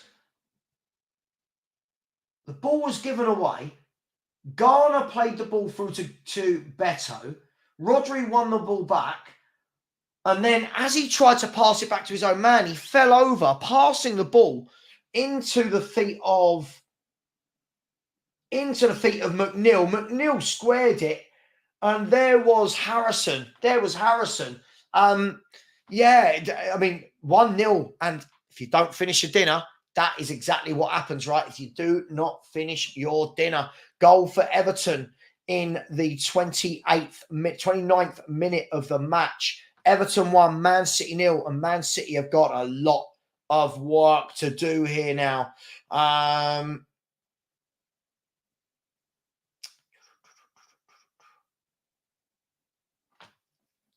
Bear with me 1 second. So Man City with a lot of work to do. Everton, the sucker punch. If you don't score, that will happen, and the rest of the league will be looking on and hoping that it stays like this. There's the ball forward. Oh, I tell you what, Pickford thought it was going to drop into the box. It didn't, and then he had to clear it with his feet.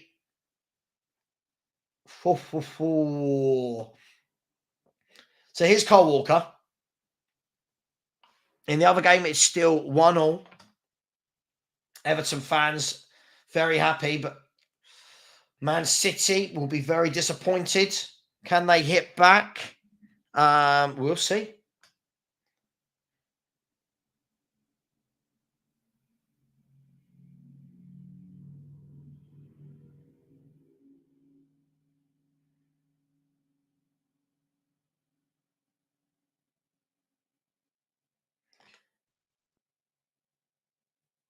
So here's a Kanji. He goes into Rodri.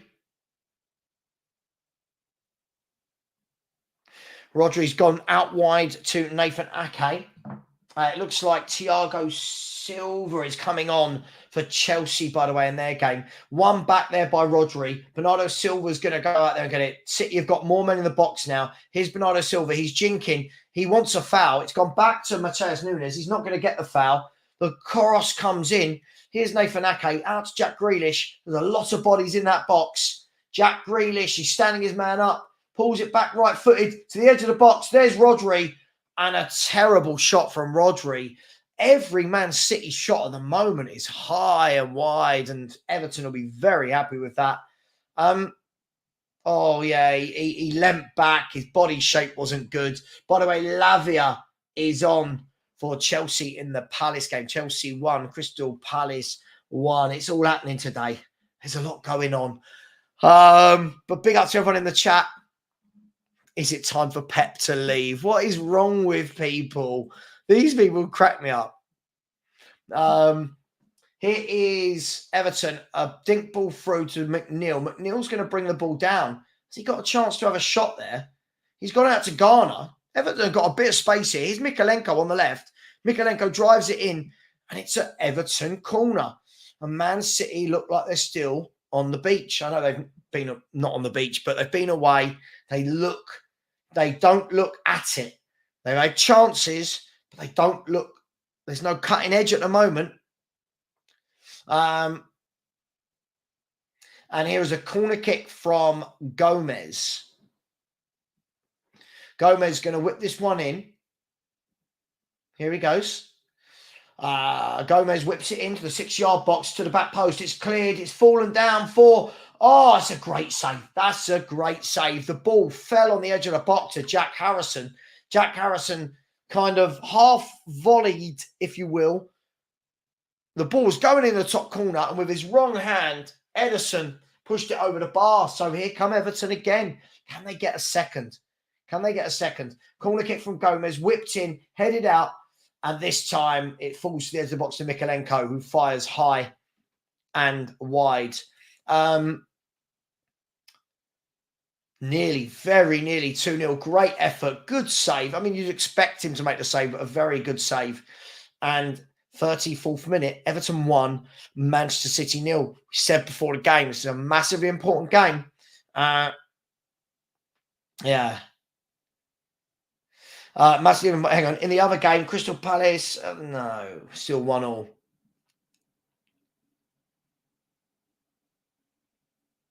Ederson plays it out wide to John Stones. John Stones to Kyle Walker. Kyle Walker goes back to John Stones. I love when people say things like this. You know it's not 3-0 yet. It just told you it's going to be 3-0. Love it. Ball whipped in, headed out by Akanji. Gomez wins the ball back. And it's cleared by Akanji again. And Alvarez is in a foot race with Branthwaite. Great defending from Branthwaite. Very good defending. He then whips a ball out towards Jack Harrison. Wonderful play from Branthwaite. Been very impressed with him. Here's Onana. And he's given away. Can't be giving the ball away like that. It's comments like this, GBC, where you go from being very sensible to just silly. Pep is on fraud watch. The man's won 5 of the last 6 league titles. I mean, it's embarrassing when I see people say things like that. Ball high and wide to Jack Harrison. That's a lovely touch. He's brought it down out the air. Can he take on Ake? He's crossed it in. Poor cross. Akanji heads it clear. And now Alvarez can get it to Ake. Ake gets it down the line to Foden, but it's a poor ball. Poor ball. And Jordan Pickford has got the ball at the back. He's coming out about 40 yards out of his goal. Dinks it forward with his left foot. He's gone all the way through to Beto. He's through on goal. And it's an offside. It's an offside. I did think that everyone stopped, and I wondered why. And John Stones has gone down holding his ankle here.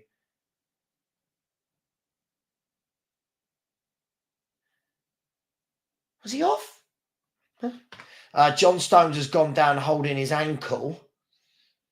Let's have a look what happened here. So Beto and him were struggling for the ball. Oh, yeah, I can see that. His ankle just kind of went like that on himself. Yeah, I can see that. Painful one, that. Let's see if he's okay if they go back to the game. No, he's down. He's looking in pain. I've got a feeling he's going to come off here. I've got a feeling he's going to come off here.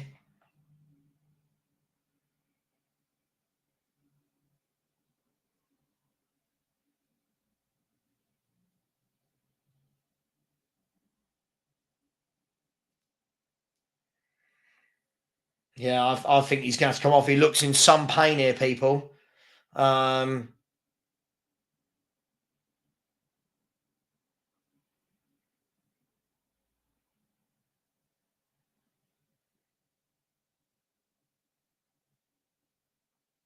Yeah, he looks in pain. He does look in pain. 8 minutes until half time. John Stones is down at the moment. I think that they need to stick with company. I feel like if you're going to sack every manager that gets you promoted, I just think it's going to go mad. Everyone wants to sack everyone, don't they? Where's the game gone? Where's the Chelsea game gone? Let's see if I can get that back.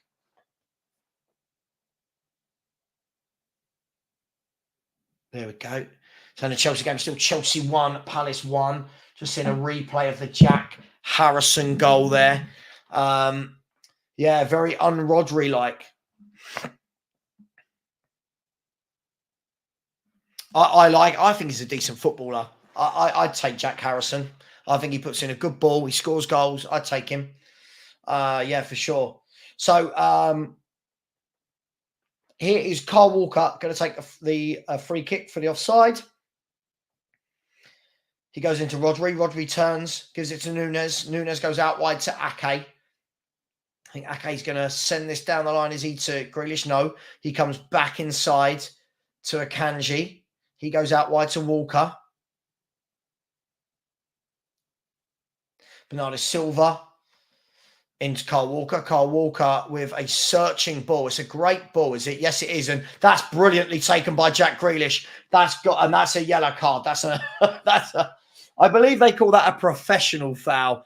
Jack Grealish took the ball down beautifully with his right foot and his instep, and Patterson had no answer for him, pulled him back. It's a blatant foul, yellow card to Patterson, and a free kick to Man City on the left-hand side. But his team will be happy with that unless this goes in.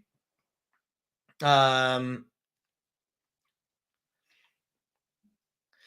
Bernardo Silva and Julian Alvarez both standing over the ball. Let's see what they can conjure up here. So it looks like it's going to be Alvarez with the right foot, is it? Yes, Alvarez with the right foot. Good ball into the danger area. Should have been. He's given a corner. For me, I looked like they should have made more of that. There's a very good ball into the box. As it came across, yeah, it came off of the back of Tarkowski's head, and it's a corner kick. So Man City trying to respond before half-time. They've got 5.5 minutes to do so. Here's Bernardo Silva, left-footed. He whips one in to the 6-yard box. It's headed out. It's going to be cleared. Poor clearance. It's gone straight to Mateus Nunes, who's going to play the ball all the way home, and Everton will be happy with that. City not moving it as quick as they normally do. And the ball is now back at the feet of Ederson, and McNeil's going to try and close him down. And the ball's played by Ederson. Good ball to John Stones, who doesn't look comfortable at all. I'm not going to lie to you. He's hobbling. I don't know why he's still out there. He is hobbling badly. I think they're going to bring on Josko Vardiol. Rodri plays the ball wide to Bernardo Silva. Bernardo Silva's going to run at Mikalenko. He's gone past him, gone past McNeil, played a lovely ball in, just cleared. Again, good defending between Branthwaite and Tarkowski. Branthwaite and Tarkowski, they have done very well. And yes, Vardiol is indeed stripped and ready to come on in place of John Stones, who is now, I think, off the pitch as far as I can see, or hobbling around somewhere there. Rodri in midfield. Rodri is going to play. He's tripped. No, he's not. He gets up, plays on. Still 1-1 in the Chelsea Palace game, by the way. Poor ball from Kyle Walker. He's given the ball there. Can Foden win it back? No. Here's Jack Harrison. Jack Harrison's going to run at Ake and Foden.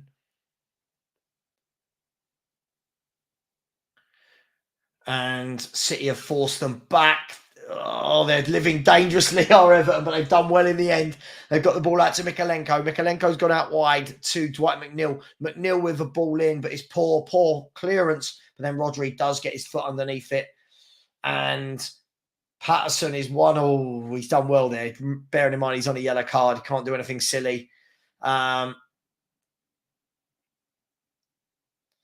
here's Nathan Ake. It's Phil Foden. Phil Foden out to Mateus Nunes. Mateus Nunes has gone back to John Stones. They've really got to get him off. John Stones has kicked it out so that he can go off. John Stones has kicked it out. He's going to come off. In the other game, Palace are searching forward here. Let's see. It is, going to be a straight swap. Vardiol for John Stones. You can see as he landed. Yeah, you can see as he landed. He was in pain immediately. Oh.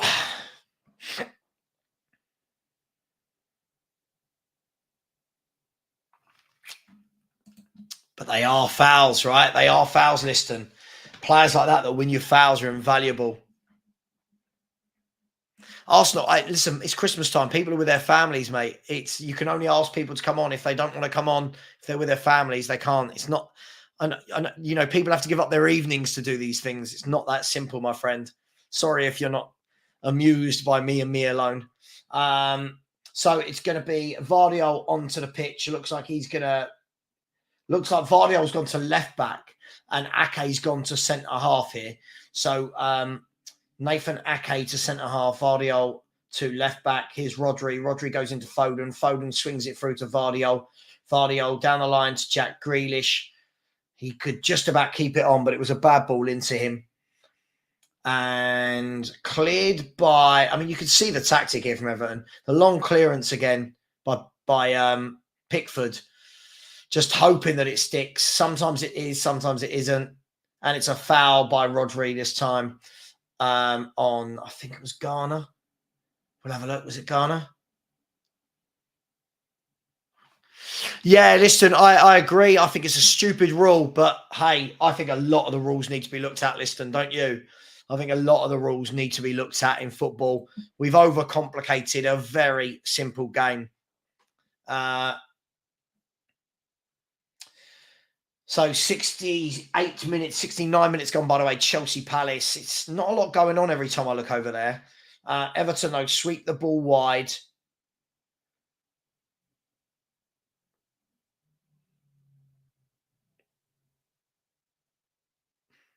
And I couldn't quite see what was happening there. I thought time had stopped.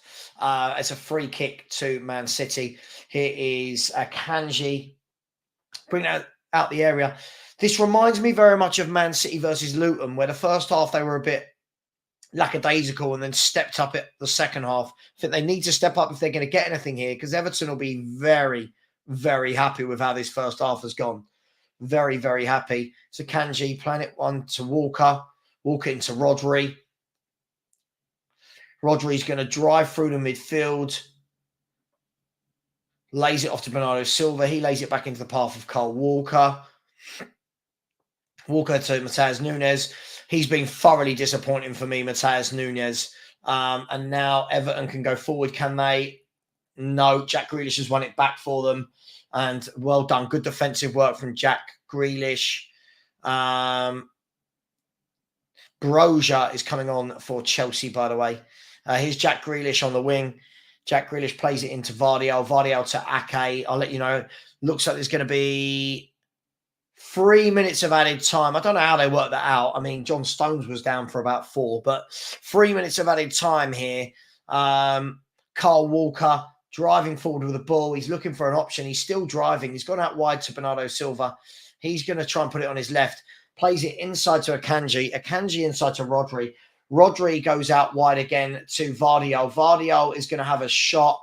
I never understand when people do that. They've got bodies in front of them and they have that dig and you think, that's never going to work. But Everton give it away cheaply again. Here's Kyle Walker. Kyle Walker plays it down the line to Bernardo Silva. He's one-on-one with Mikalenko. Sorry, it's Matheus Nunes. Great footwork from Nunes this time. Here is Bernardo Silva this time. Bernardo Silva goes back to Rodri. Rodri back to Bernardo Silva. Bernardo Silva down the line to Matheus Nunes. He whips the ball all the way to the back post. It's fallen to Jack Grealish. It's cleared away. And Beto can hammer it down the pitch. And City not at the races in terms of their finishing here. There's about a minute and a half of the first half to go. Bernardo Silva spreads the play out to Vardiol. I can imagine they're going to get the hairdryer treatment here from Pep Guardiola. Here's Jack Grealish. Back towards Vardiol. Vardiol's going to play it inside to Ake. They're going to just move the ball from left to right here. Here's Carl Walker, a couple of step overs. He fires it across and it's gone out for a corner kick. Good defensive work there from Dwight McNeil. Corner kick here for Man City with 50 seconds, about 50 seconds, 45 seconds to go in the first half. And then we'll go back to Stamford Bridge. Here's Phil Foden. He plays it across to Jack Grealish. Jack Grealish goes out wide to Nunez. Nunez puts it into Kyle Walker. Kyle Walker to Phil Foden. I mean, they've got 30 seconds and they've gone. I don't understand when people do that. They've got 30 seconds and a half to go. He's gone all the way home to Ederson. Ederson plays the ball down the line to Nunez. Have a shot. Whip a ball in. Here's Rodri. Rodri goes to Akanji. Akanji into Walker. You think you've got 10 seconds, right? I bet you they don't have a shot here. Nunez has brought it. I bet you they. I tell you what, they're their own worst enemies at times. You've got 10, 15, 20 seconds of the half. They're playing all the way back to their goalkeeper. So it is going to be half time here. It's hang on, let me put Chelsea on the telly box for the last. Half time, Everton 1, Manchester City 0. Let's now go across to the Chelsea Palace game. Oh, it's all happening, isn't it? Chelsea versus Crystal Palace. Here we go. It's 1-0 to Everton. Everton 1, Man City 0. So back in the Chelsea game. Chelsea 1, Crystal Palace 1. Can Chelsea or Palace, either of them, find a winner in this game?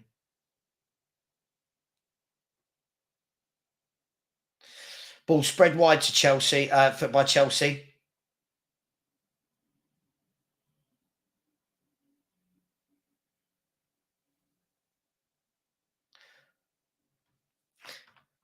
Mali Gusto whips the ball in. It's going to land to Caicedo. A great cross in, but no one there. Story of Chelsea's life, that. Great cross in. No one there to finish it. And it's gone all the way across. And to Sassy, I think, put that cross in.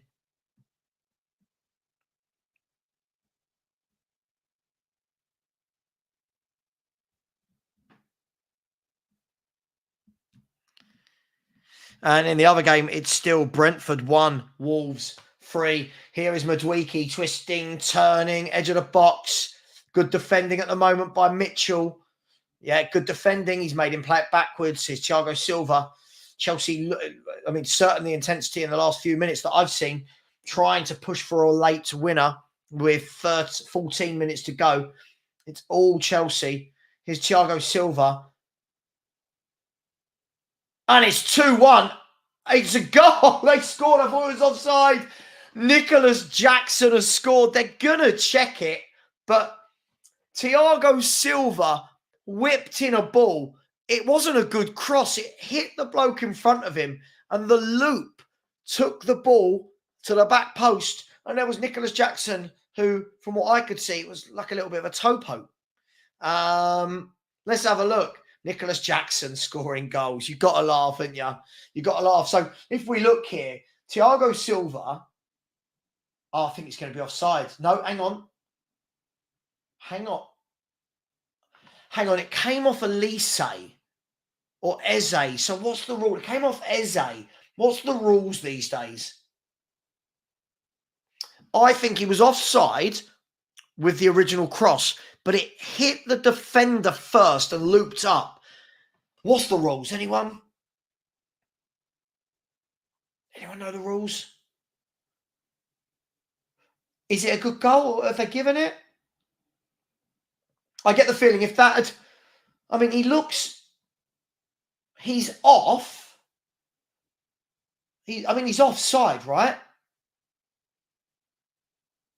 He's offside. Surely he's offside unless because it looped up off the defender's head.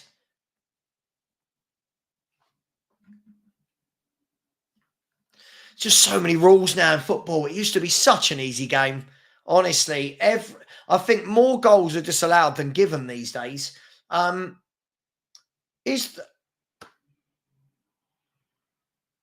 Surely though, if the cross came in, and I think he's going to disallow it here, isn't he? Yeah, he's disallowed it. It was offside. Yeah, exactly, George. This is the thing. It wasn't the rules that if it hit a defender I don't know. I just don't know. I really don't know the rules of football anymore in any game. It doesn't matter who I'm watching. I do not understand the rules of football anymore. To, I have no idea. No idea. Yeah, I don't know, Josh. I don't. Sorry. Yeah, the game has gone. I don't know. Isn't it sad though that every time a goal goes in now, we have to go, is it? Isn't it? Is it going to be given? But Chelsea won. Crystal Palace won. It is what it is. It's still Brentford won. Um, Brentford won. Wolves 3 in the other game. At the other end, Mateta can't keep it in, and it's a throw in to Chelsea. Um, um, it's crazy, isn't it? The rules of football now. I just don't understand. It used to be so simple. It used to be so simple. Oh, he's nearly closed down the keeper. And here's Madueke, brings the ball down. He's saying he's being held on to, but not given. And it's a Crystal Palace free kick. Madueke and Mitchell having a fight with each other. It's all happening here.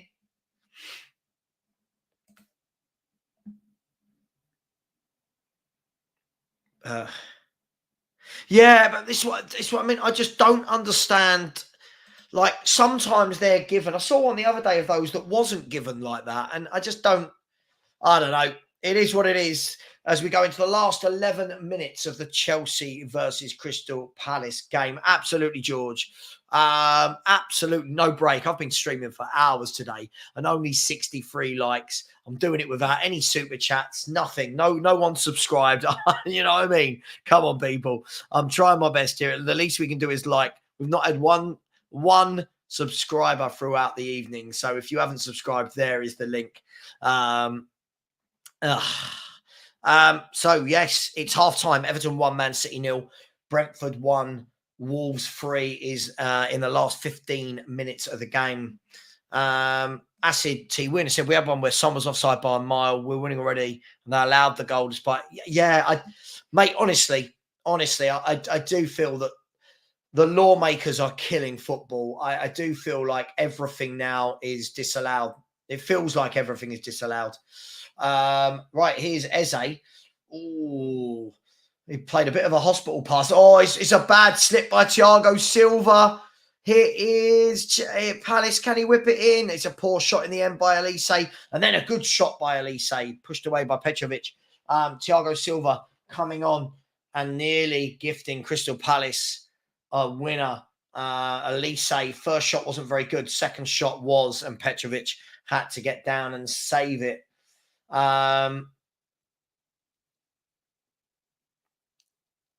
Yeah.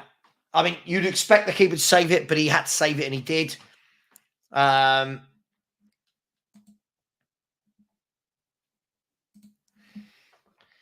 So whipped in now by Eze, cleared by, I think that was Caicedo.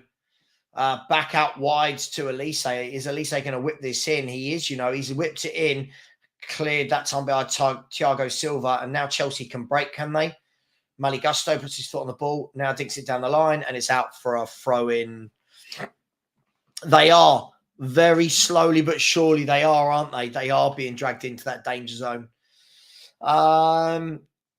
So 8 minutes and 10 seconds to go here. 65% in the game for Chelsea, 35% for Palace. But the only stat that matters is the 1-1 in the top left-hand corner. I mean, Brentford have got a lot of injuries, though, by the way. Yeah, it's going to be interesting. I mean, I never know what to expect from Brighton anymore. They're very hit and miss, but on their day, they're very good. When it's not their day, they're not good. But we'll see. Should be a good game.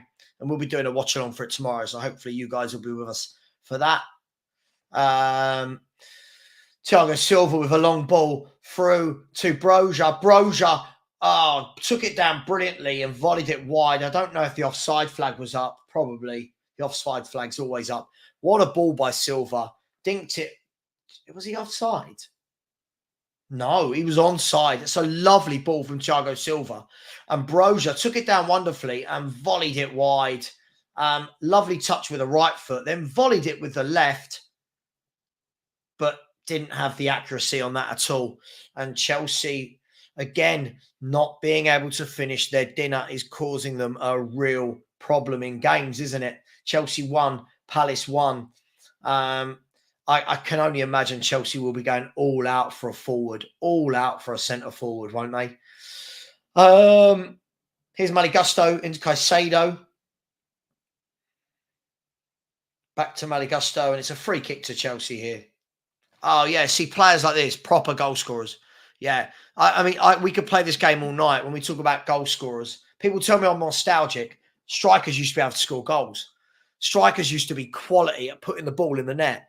Now he's got hardly anyone that can. Here is Badashile, 83 and a half minutes gone.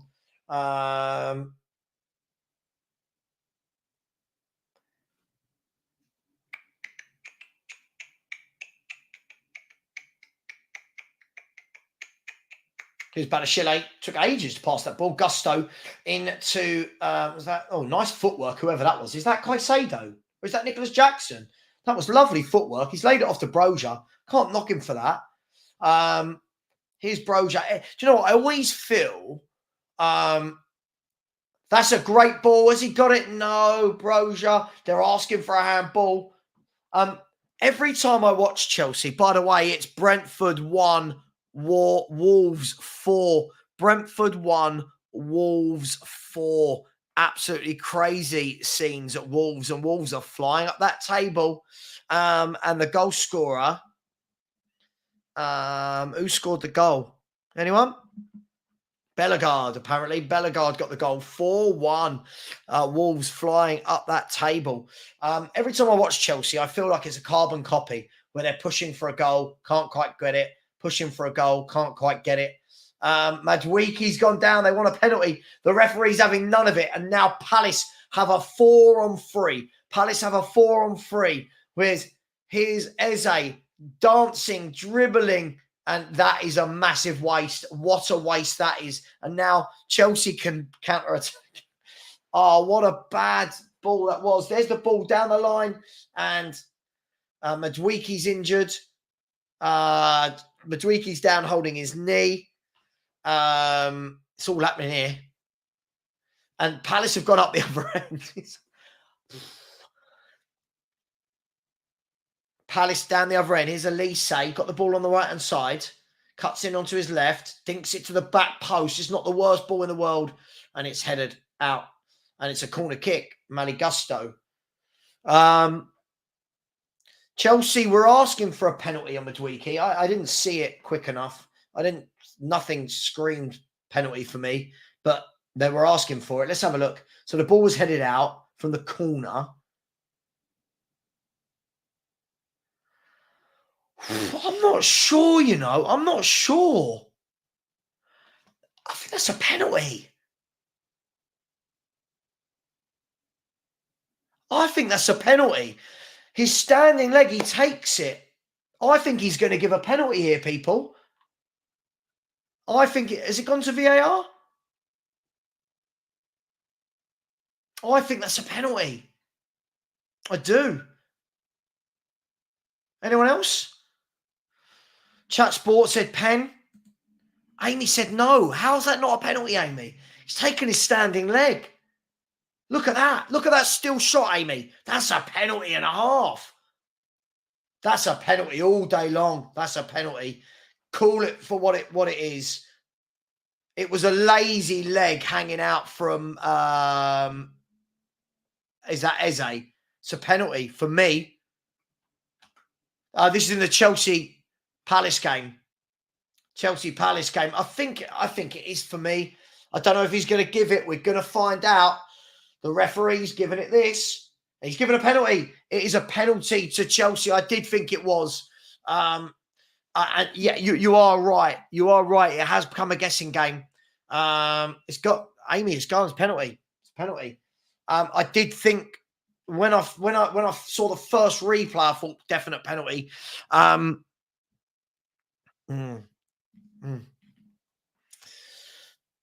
Yeah.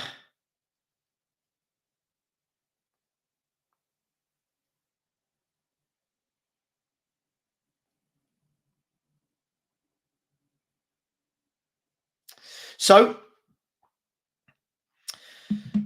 Brentford 1, Wolves 4. That game's pretty much done. Everton 1, Man City 0 is half time. And Chelsea 1, Palace 1. But Chelsea do have a penalty kick. Yes, I hate VAR. On that occasion, they got it very right. All day long, that's a stonewall penalty on that occasion. But I do agree in general. I think VAR has killed football for years. I don't enjoy it. I don't like it. The ref got that right, though. Maduiki's going to take it himself. Interesting times. Let's see what happens here.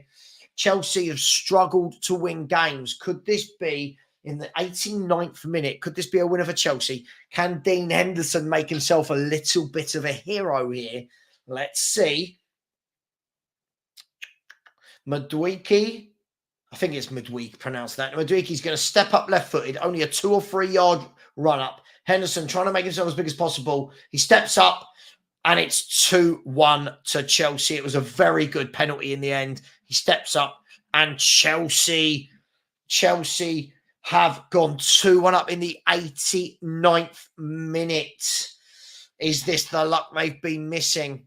Ryan, find out for us, when is the last time you scored 4 goals in a game? By the way, Man City versus Everton is back underway. It's all happening. Sorry, guys. I'm trying my best to do all this all alone for you tonight, so I do apologise. I'm a bit all over the shop, but I'm trying my best, all right? I am trying my best. My voice has gone a bit hoarse, and I'm back live tomorrow at 10 a.m. Oh, no, that's not the app that I wanted. There's the app that I wanted. Amazon Prime, football, Brentford, Everton, Man City. That can now go on the phone until the Chelsea game finishes. Jesus Christ. Here we go. So Everton versus Man City is 1-0 at half time. What have City got? Can Everton grab a second? Let's see, shall we? Let's see what's going on. So there are going to be how many minutes in the Chelsea game? Extra time. Haven't put it up yet. Have they put it up? I'm guessing it'll be 6 or 7 or something. You know what it's like these days. No, they still haven't shown how many. This is madness. Any chance you could tell us? Here's Chelsea, though. They're going forward. Lavia, good ball into Caicedo. Good turn by Conor Gallagher. He's done well there, Conor Gallagher. I like him. I think he's a good player.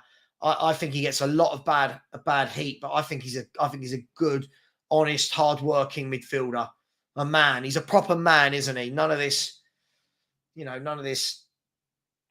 hands on. I don't know what's happened here, by the way. They haven't put up on the screen how many minutes left. We're into the 92nd minute now. They haven't said on the screen. Here's Man City in their game as well. Here's Jack Grealish. He lays it back. Cross has come over, far too overhit for Phil. +8. It's +8. So there's 6.5 minutes left in this game. City have had another shot fired over the bar by Rodri. Don't know how many times City have fired over the bar. Yeah, I don't know why, because when I watch him, I think he's what they need. I'm trying. I think we criticise VAR more, George, than when we had a single ref, if I'm honest. George, for me, you'd want both. They're very different footballers. One you want in your forward line, right? And the other one is your midfielder. So for me, I don't think it would be an either or. Chelsea have taken off Badashile and brought on young Gilchrist. Young Gilchrist has come on at the back. So Chelsea bringing on youngsters, and Everton have fired a shot wide, so it's a goal kick. Knackered. Absolutely knackered. GBC has said that Chelsea can have homegrown issues. Let's see who they've got. Raheem Sterling. I can't even think who they've got. Ben Chilwell, Raheem Sterling. Ben Chilwell, Raheem Sterling. Ben Chilwell. God, who they got? Raheem Sterling, Cole Palmer. I'm guessing Gilchrist must be homegrown. Maduiki is homegrown. Conor Gallagher is, obviously, if they let him go. Be interesting to see what they do, right, with homegrown. It's still 1-0 to Everton in the other game. A free kick to Man City. In this game, there are 5 minutes left for Chelsea to hold on. Ball played down the line to Broja. Broja's gone to the corner. A bit too early for that, my friend. You've got 5 minutes left. The ball's not gone out of play there. Solid tackle by young Gilchrist. Young Gilchrist don't care. He's going in. He's going at it. He is. He's crazy. And a free kick to Crystal Palace with 4.5 minutes to go. Absolutely shattered. Me, by the way, not them. Me. Absolutely shattered. Here is Joachim Andersen bringing the ball out the back.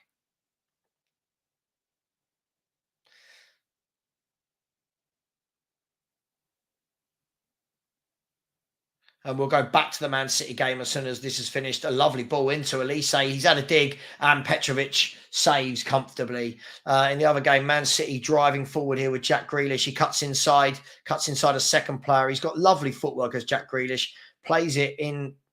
Oh, lovely ball that.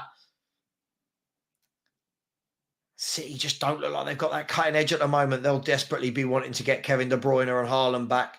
But in the Chelsea game, there's just over 3.5 minutes to go. Ball played forward to nobody. Anderson can now dink it forward for Crystal Palace. Mateta is going to chase, but has lost the ball. Everton in. I'll go to Everton, Man City in a minute. Chelsea 2, Crystal Palace 1. And Pochettino's been yellow carded. Pochettino.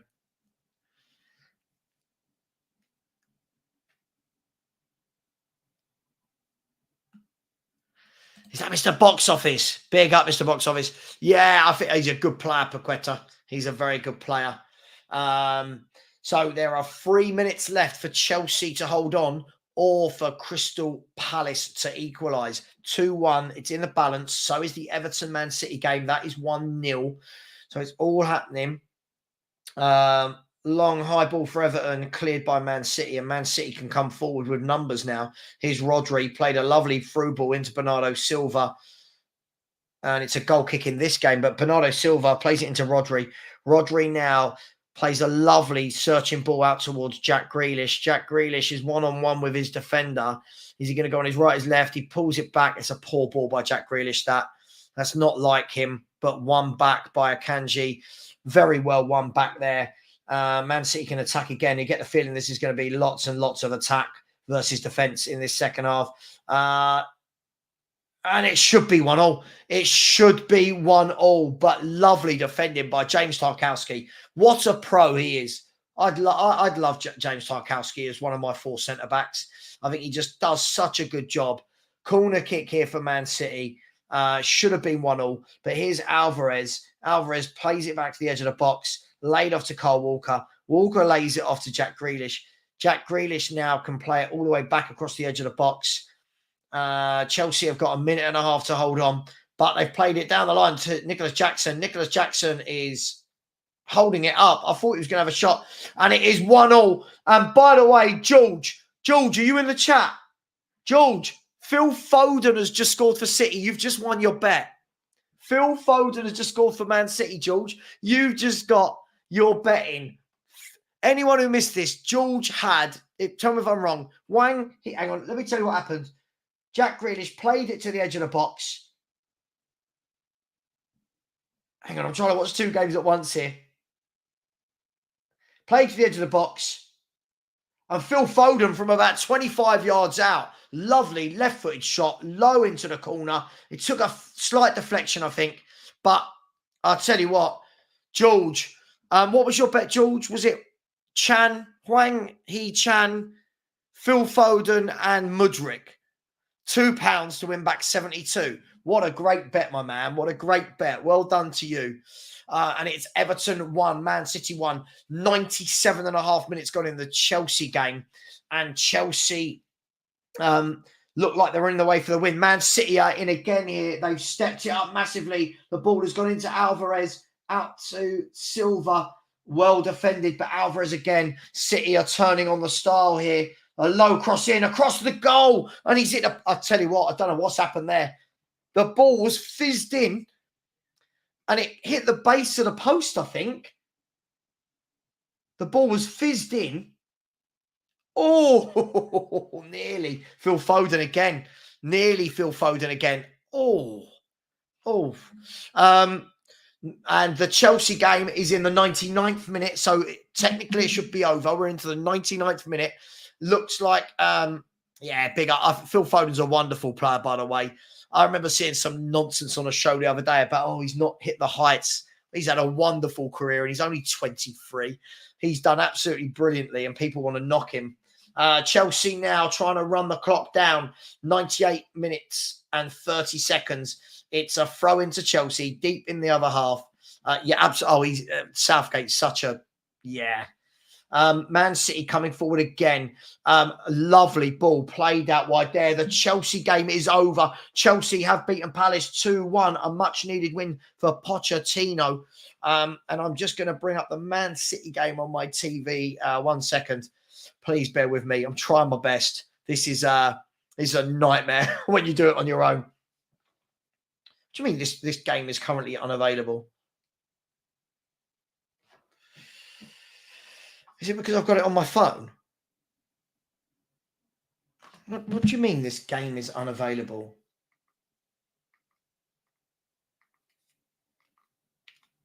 Right, we're trying again. I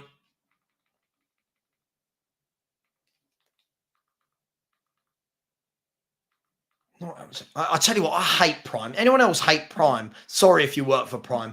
Every time I go to watch the football on Prime, I just find like it's always stopping and starting. The video doesn't work. It's behind time. It just always feels a little bit sloppy.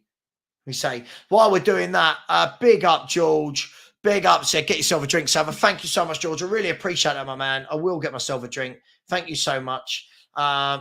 Andrew, don't be silly. It was a stonewall penalty. Don't be silly. And let's see if can I get this to work this time?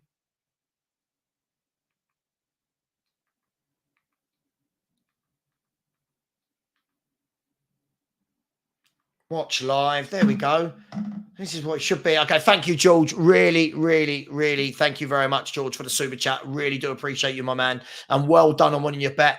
Mr. Box Office, you see that? He had 3 teams in a bet, three players to all score, and they all scored. So big up to you. And George has gone and gifted a Football Heritage TV membership. I'll let you know who that membership goes to in a minute. Looks like the membership has gone to GBC fan, of all people. GBC fan has got it. Big up to you, George. Thank you. I really, really do appreciate that. So thank you very much. So Man City, we are now at Everton. Everton 1, Man City 1. It's all good fun, isn't it? Let's have a look.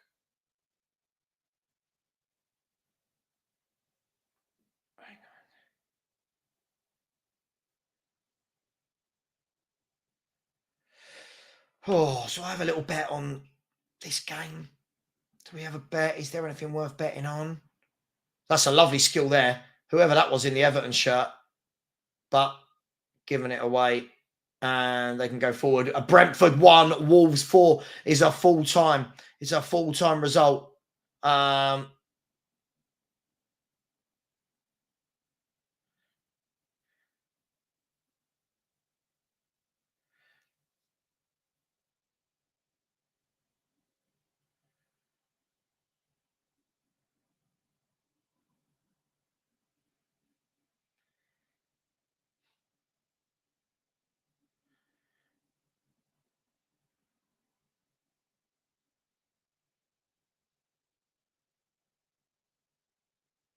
Right. Okay. Oh, knackered. Anyone else knackered? Ball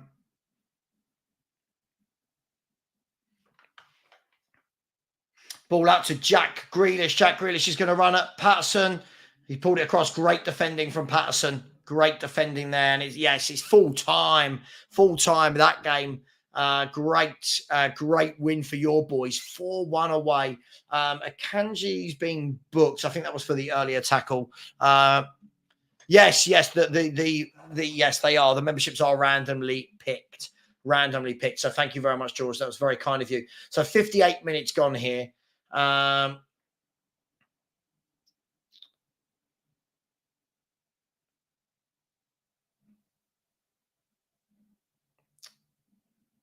Faz, don't be here then. We've been doing watch-alongs for all the games tonight. We don't need you and your horrible negativity. So if you could go away, that would be great. You always have to come in and say something horrible. Just go away. Akanji caught a stray yellow. Yeah. Yeah, Brentford are struggling, aren't they, at the moment, Alex? They are. I think they've got a lot of injuries as well, though. Got a lot of players out. I think they're missing Tony and Mbuemo. Jack Grealish is fouled on the edge of the box, 20 yards out. No, Faz, just everyone else just comes in, chats football.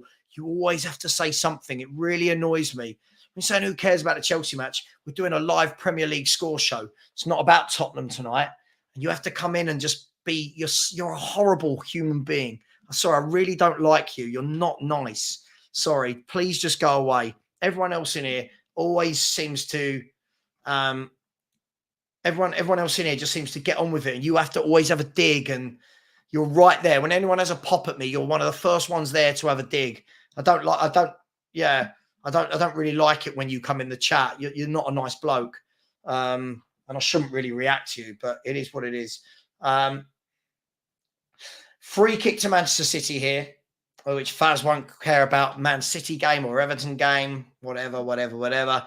Yes, doing a watch along for Spurs tomorrow. Of course, I'll be doing a watch along for Spurs tomorrow. I'm live at 10 a.m. as well to talk Tottenham. Here's a free kick from Julian Alvarez. Oh, it's a great save. Great save from Jordan Pickford. It dipped high and over the wall, and Pickford pushed it away for a throw-in. Very good free kick. Very good save. Yeah, we're back live tomorrow at 10 a.m. to be discussing Christian Romero. We'll be discussing Højbjerg, and we'll be discussing lots of different things. Here's Man City again. Vardiel pulls the ball back. It's a corner kick. Man City have clearly. Hang on. Sean's going to... Hang on. Copy. Hang on. Sean's going to pop on. This is exciting, isn't it?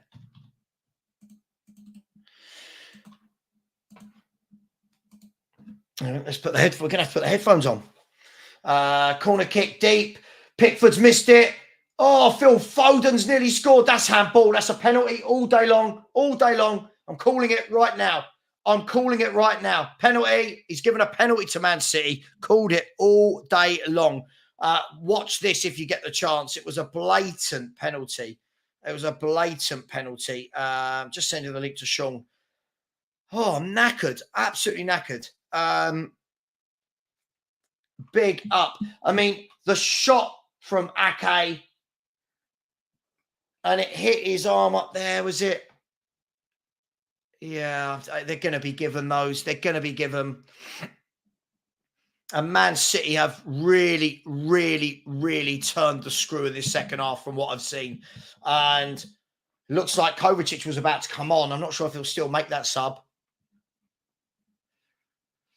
And there's a penalty. I'm not sure who's going to take it, because normally it would be Erling Haaland, right? It looks like, is it going to be Bernardo Silva or Julio Alvarez, who's completed football by the age of 21 or whatever he is, 22, 23.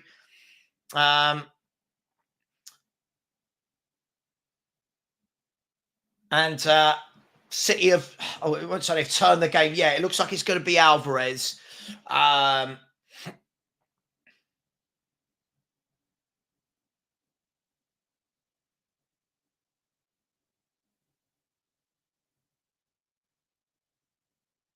Let's have a look. So it's going to be Alvarez versus Pickford to make it Everton 1, Man City 2. Can Pickford keep Everton in the game? Pickford's coming out, trying to put him off. He's doing some weird thing. I don't know what he's doing.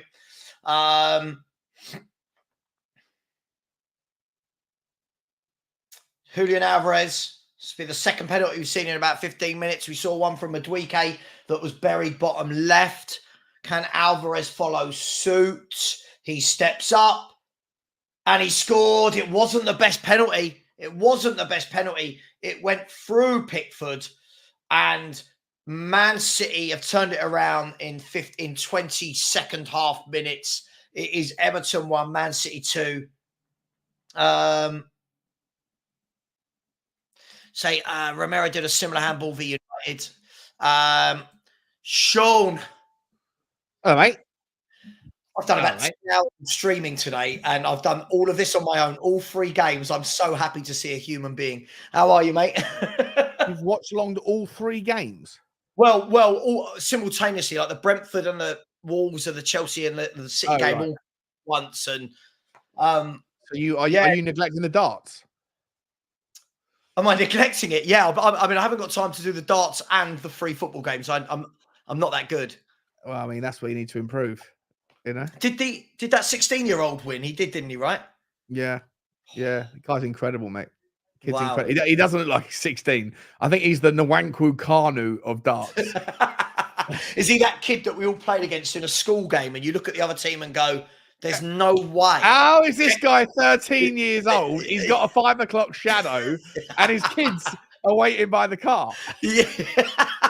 He's driven off with his PE teacher in the back. Yeah. What's going on? He shouldn't be playing against us. Yeah. It's been a good night of football, actually. Sean, have you seen any of it? Yeah, I've seen lots of it. Yeah, I watched the Chelsea Palace game, and then I watched the first. Well, I've been watching the Everton Man City game, and I watched a little bit of Wolves Brentford. Wolves are a good team, mate. Wolves they're a bit hit and miss, but when they hit, they're really good. Yeah, they are. I think it goes down to big guns, right? Big guns. I think the thing is with Wolves, I've always thought they were a decent team that couldn't score. This year, it looks like Chan is starting to score goals. If they could spend a little bit of money, if their owner was to say, like, here's 50 million, go and buy a Dominic Solanke, or not that I think he would ever leave. Yeah, I know what you mean. But like, you get someone that can bang them in. Wolves are always, last couple of seasons, Wolves have been one good striker, one good finisher away from being a really, really interesting team. And that's got to be that next level for them. They have to take that journey. They have to take a bit of risk.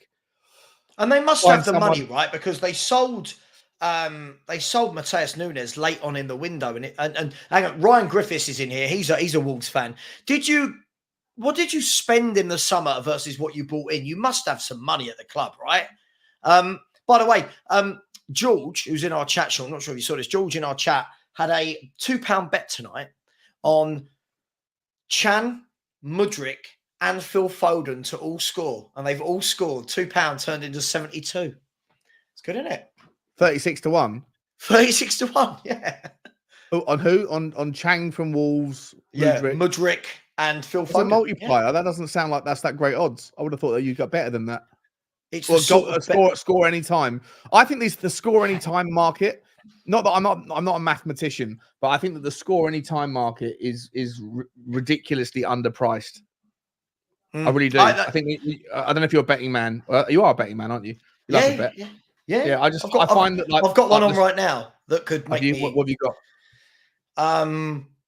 I did at half time. I did a £100 double on City to win the game and to score 2.5 or more. So score 3 or more. Okay, so you just need one more goal. And that pays back 1,300. So one more goal for Man City nets me 1,300. For how much? For 200 quid or 100 quid? 100. 13-1 for Man City to score 3 goals and win the game. Don't forget they were 0, so it was 3 goals in 1 half. That's 13-1. Yeah, I got it on Quiff. What's that? I've used Quiff where they up the odds as the betting site, so it probably would have been about 8 or 9. But you put the bet on, and then it goes, "We've quiffed it for you." It's such a bad name. We've quiffed it for you. Right. And then it went. Quiff is the betting site, or it's not like via Bet365 or something. Quiff is the betting site. No. Yeah, look. Can you see that one there in the bottom? Quiff. Hang on, I'm not looking.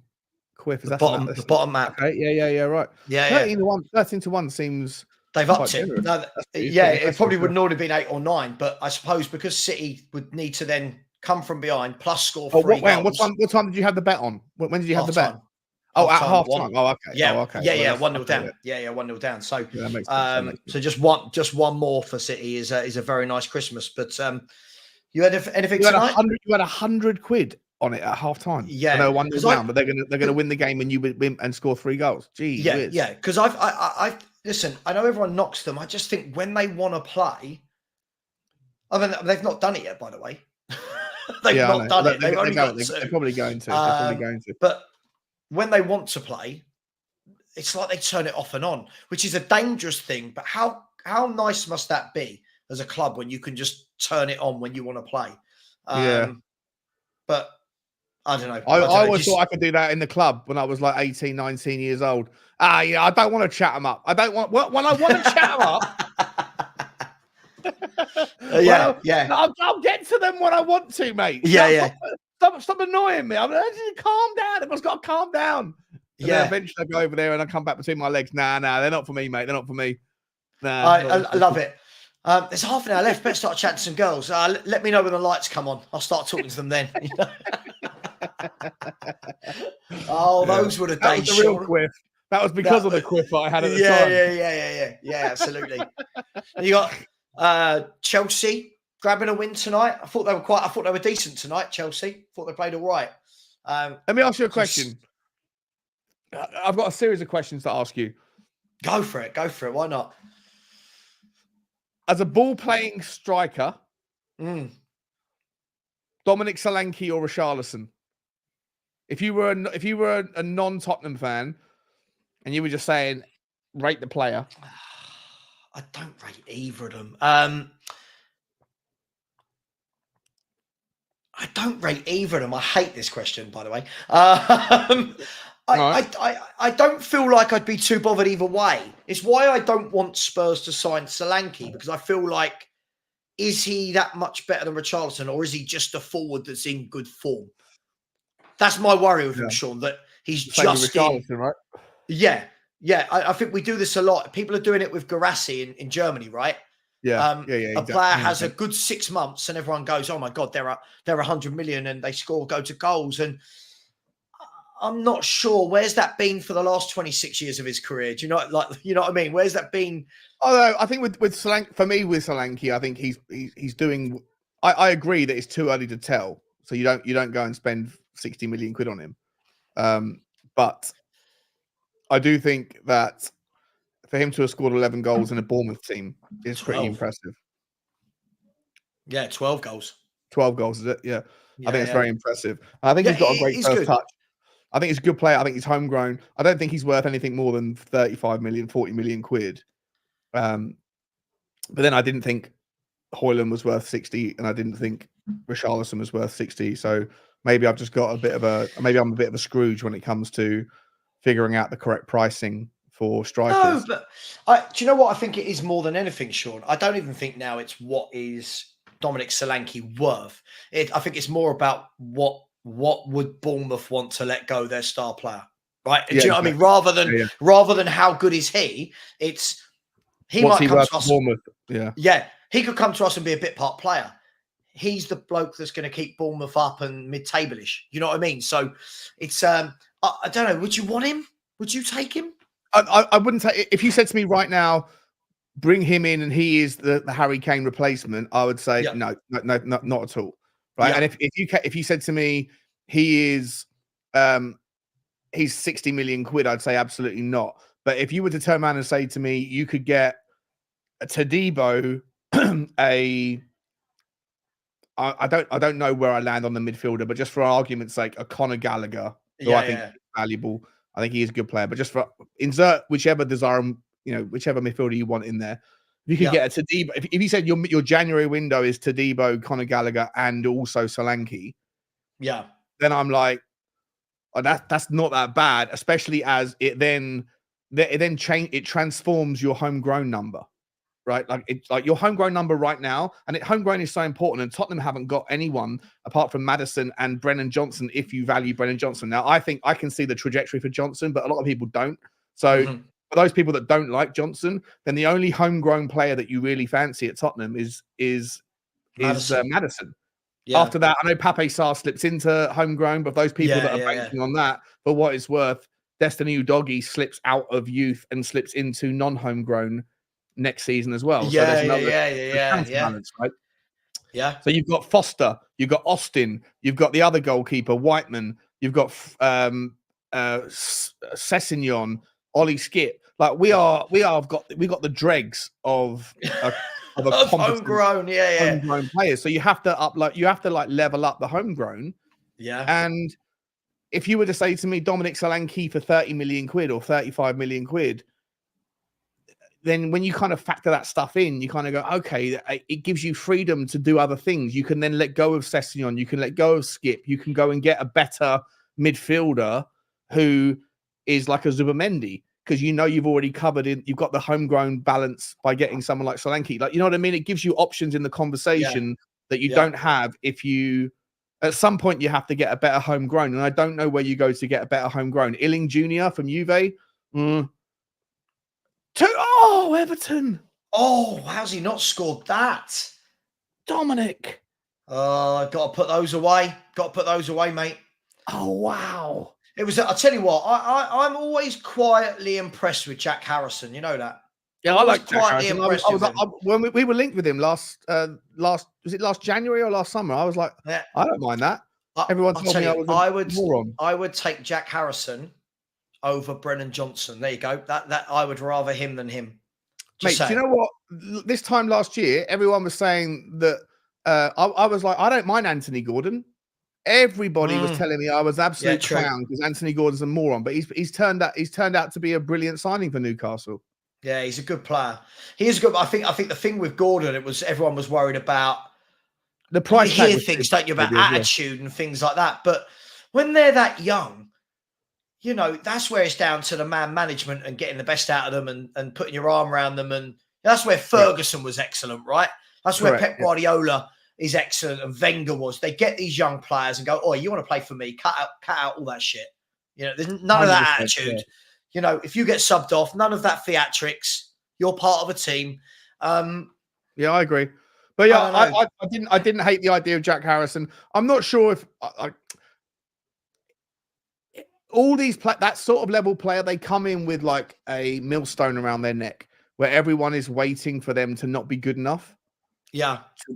To kind of like destroy them on social media. But I think Anthony Gordon and I think Jack Harrison, both of them are turning into good players, you know? Yeah, so. Listen. I love it. Alex, why is it everyone always has to be an above average someone? I love it. You're just an above average someone else. Solanke's just he's above average. Who's Highland? Hoyland, Man United. He's still at Hoyland, Man United. Yeah. Love it. Oh, great finish that was by Phil Foden. By the way, great finish that was. So 14 minutes to go here, Sean. And tomorrow night, Spurs at Brighton and Arsenal have got West Ham at home. I fully expect them to beat West Ham at home. Do you? They should do. They beat most teams at home. However, I think it'll be a good test. I think West Ham are a really good team on their day. They are. Yeah, they are. I mean, it's the sort of game, if you want to win titles, I know that's such a clichéic phrase, but if you want to win titles, you can't drop to West Ham at home, can you? Like Arsenal have got to. West Ham have got it in them. West Ham are in incredible form. Yeah. They've got a wonderful little kind of front 4-5 that's so fluid and dynamic. It's incredibly difficult for solid defenders to pick up. And a team like Arsenal, you know, their defense is brilliant, generally speaking, because they stick to their positions and they just do their jobs fantastically well. I'm going to be really interested to actually watch. Oh, actually, I won't be able to watch it because I'll be at the game. But I'll be interested to find out whether or not Paqueta, Bowen, Kudos, Souček, you know, what happens with that kind of front 4, front 5. And I think the midfield battle's not that clear either. I think, you know, I think James Ward-Prowse as well and Alvarez. I think West Ham, I think it's going to be an interesting game, mate. I agree. I think you're right. I think, you know, Arsenal will eventually get the job done, but I don't think it's going to be one of those 3-0s. I think it will be 2-1, I mean, 1-0. famous last 1-1. words. Arsenal don't look to be a team this year that do bury teams 3 or 4-0 anymore. Famous last words. They could do it tomorrow, but that you think them to win. And I mean, look, we've got an interesting game because Brighton.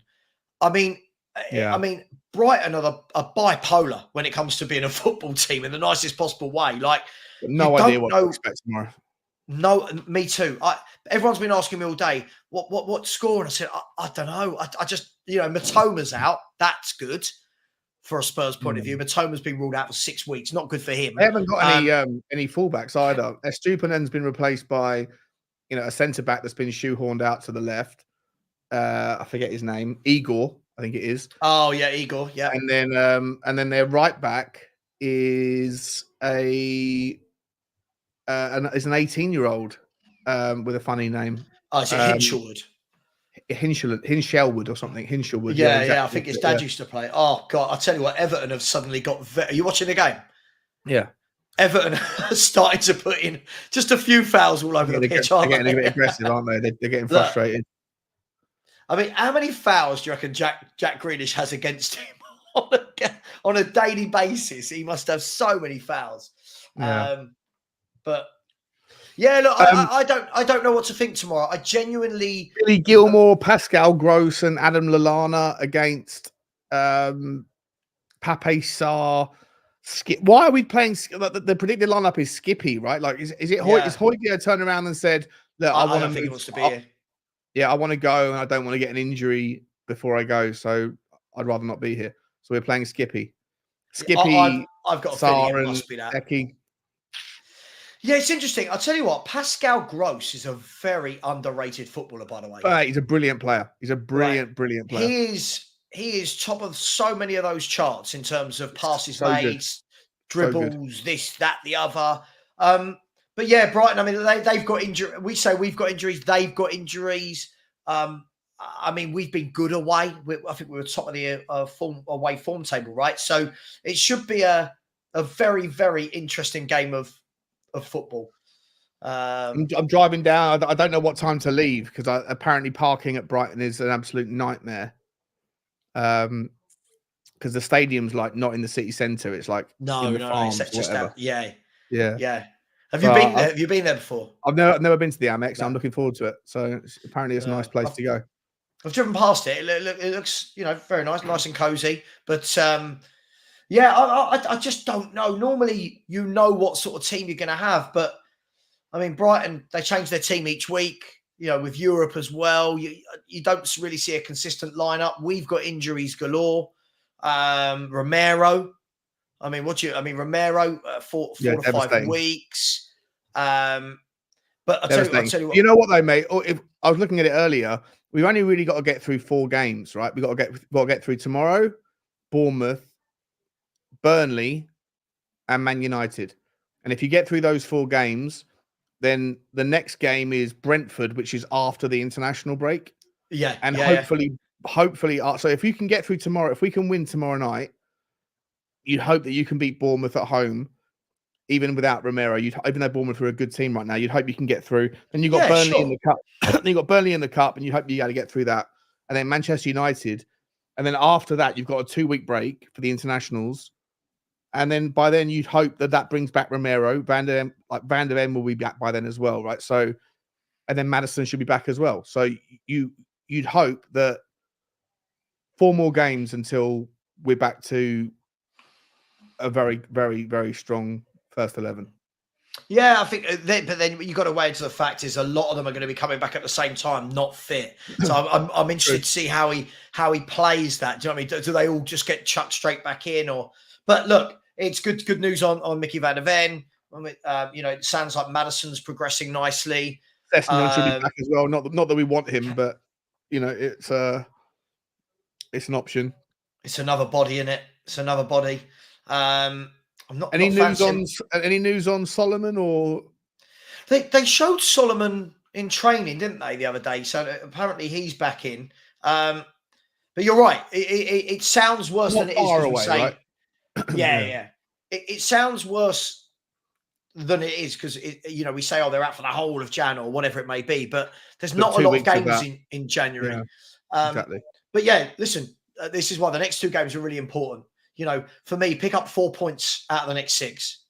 Keep on the coattails, because this is the stage of the season now where the Arsenals, the Liverpools, the Cities, this is normally when they start collecting points, even if they don't play well, right? So, yeah. Hey, I'm not fancying my 3rd goal here, by the way. Okay, I don't know how much hunger Man City have got in them for a 3rd. It's a wildly aggressive bet, though. I love it. Well, you got to try it, and it's offering a little cash out of it. I'm not going to take it up. I'm in for it. We're going for it, Sean. What's the cash out? Hang on a second. Let's crunch the numbers. What's the cash out? The cash out at the moment is 350. Oh, you're tempted. See, it's one of those though that if they would score, it's a grand, isn't it? It's like an extra grand. So what do you do? But that 350, that 350 is only going to go down, right? Yeah, of course. And the thing is, they're always 1 goal away from not even winning the game. So it's do you know what we're in? I'd take your 350 and well, you know what? Yeah, you got to do what you got to do. Nah, let's come on. Nah, let's do it. Let's do it. Here we go. Look, it's coming now. Far away. Yeah, it's all right. Even if it don't, right? That's life. What was I going to say? Yeah, so we're playing Bournemouth's New Year's Eve, right? Yeah, are you going? When was the last time you went to a Tottenham game, by the way? Yeah, I won't go while Daniel Levy's in charge. I've said that all along. Can't do it. Can't be a hypocrite, can I? I'll be a hypocrite. Oh, really? I didn't know this. That's the thing, is it? That was my thing, but more than anything, I like doing the watch along for the channel. If I'm honest. What's wrong with Daniel Levy, mate? He's the 4th best chairman in the Premier League. Let's start a debate at 10 o'clock about Daniel Levy. I don't get it. I don't get why people hate him so much. He's not. He could have far worse. Oh, you know what? It's not. Yeah, not for Thursday night or not for Wednesday night. It's not. I mean, I've done the football terrace today. I did 2.5 hours. It was hilarious. I did an hour and a half with Mo. 2.5 hours on the football terrace. Oh, mate, you would have hated me, Lee Gunner, and Terry Flewers, and I just sort of sat back and let them row. It was brilliant. They did an hour and a half with Mo. With Lee Gunner, right? If you want to show with Lee Gunner, then if it's just you and him, then you can have an argument. But if there's more than one of you, then someone's not. So, there you go. There it is. Everybody, what you've just witnessed there is Sean try and sabotage me. No, on a serious note. Now you cash out. Now you cash out. You don't want it to go to 4. We'll see what it is. Look, at the end of the day, as long as they don't concede 2 in the last 5 minutes, then we're laughing. But oh yeah, it doesn't matter, does it? Yeah, no. Exactly, yeah. On a serious note, I mean, this is why when like 1-0 at half time and loads of people saying in the chat, "Oh, City are gone. City can't do this." You just think to yourself, I don't know how people still every year write them off. I don't know how people are not learning that they will be there or thereabouts. That finish by Bernardo Silva, by the way, is why he's one of the best. It was so calm, so collected.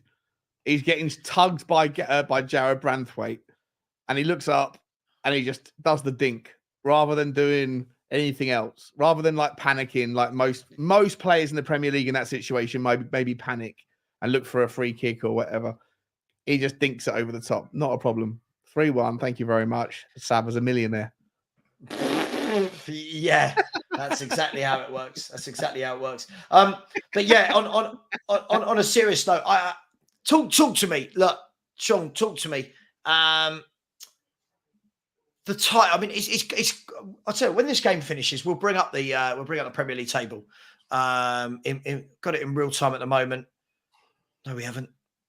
I'll find it at the end, but it's very tight up there, and it is looking like it is going to be the big 3, and then it's whether or not Villa and Spurs. Villa are done, you know how much I hate Villa, only because you and Henry love them so much. I don't love them so much. You respect them.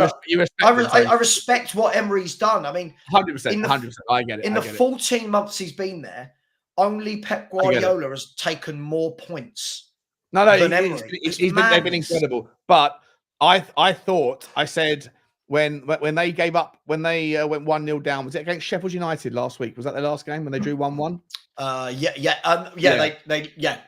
And I said, I was like, okay, that's it. They're done. That's it. Once that home record's broken, they're gonna the whole house of cards is gonna come tumbling down. Then they went on to get the draw, and I was like, oh, that point is so important. That might just, it continues their unbeaten, victory run at home. Then they go to Manchester United and they give up a 2-goal lead to lose 3-2. I just don't. I think maybe the pressure of it's different. They flew under the radar for the longest time. No one was really paying attention to them. They found themselves towards the top. Yeah. I don't know whether or not that kind of the pressure of maintaining it with the opportunity to go top twice and they didn't take it. I don't know whether or not now they're gonna fall back a little bit. What's your thoughts? Well, let's have a look. Yeah, listen, psychology plays a massive part in it. I mean, you would say, okay, right, you messed up one of the chances. Now you got a second bite of the cherry. You've messed that one up as well after being 2-0 up at Man United. Yeah. What is going to be interesting? Who have they got on Saturday? That's what I'm looking at. Okay, so you would say a banker, but you would have said this against Sheffield United. They've got Burnley at home. Oh, they'll be fine. Yeah, they'll be fine. And then after that, I mean, if we're looking at purely league games, they've got Everton away, then Newcastle at home, then Sheffield United away, then United at home. So they've got a lot of winnable games, but could those two games have completely put them off track, or are they going to bounce back? I guess is the question, right? They've got a lot of winnable games though. They got through their toughest spell undefeated, and then they now faced like 6 games on the bounce that you should be winning, and they've drawn 1 and lost 1. Football is a funny old game, as they say. That's why this is the best league in the world, mate. Because you can never there's no such thing as an easy game, is there? No, I think what I always look, you know me, I've said this all year. I think people get bored of me saying it. I'm one of these ones where anything can happen in the first half of the season. I think this happens in a lot of seasons where someone does well that you didn't think would, and everyone goes, "Oh my god, they can win the league, and they can win the league, and they can win the league." The cream, it's cheesy, but the cream does rise to the top at the end of each season, right? The best team after 38 games will win it. Oh my god! Oh, I'll tell you what, Phil Foden for. Oh, that would have been Phil Foden's on fire. Stick him in your FPL.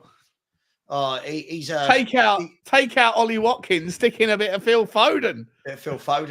And the scary thing about City is this is a City team still, no Haaland and De Bruyne. Like that's the best playmaker in the league and the best centre forward in the league. So that's the worry for everyone else. Look at him. He's going again, isn't he? Doing it again. We're doing it again. Alex, I didn't say it was the best league in the world for quality. I just said it's. I said it's the reason. Get on, Alex. Alex, come on. Alex, get on, mate. I like to bury you before I go to bed. It's nice to bury someone before they go to bed. Come on, mate. You're going to bury Alex in bed? No, I wouldn't bury him in bed. That's an odd one. But I said, what I said was, Alex, I said the reason why it's the best league in the world is because you get these, like, anyone can beat anyone. It doesn't mean that it's based on quality. It means it's based on entertaining. Yeah, it's yeah, listen, we'll put the league table up afterwards. I do think, I've said all along, I don't want to be a hypocrite. I've said all along, I think it'll be City, from Liverpool, from Arsenal. That's my 3. That's the front 3 I've gone with. And then I think it's going to be between Spurs, Villa.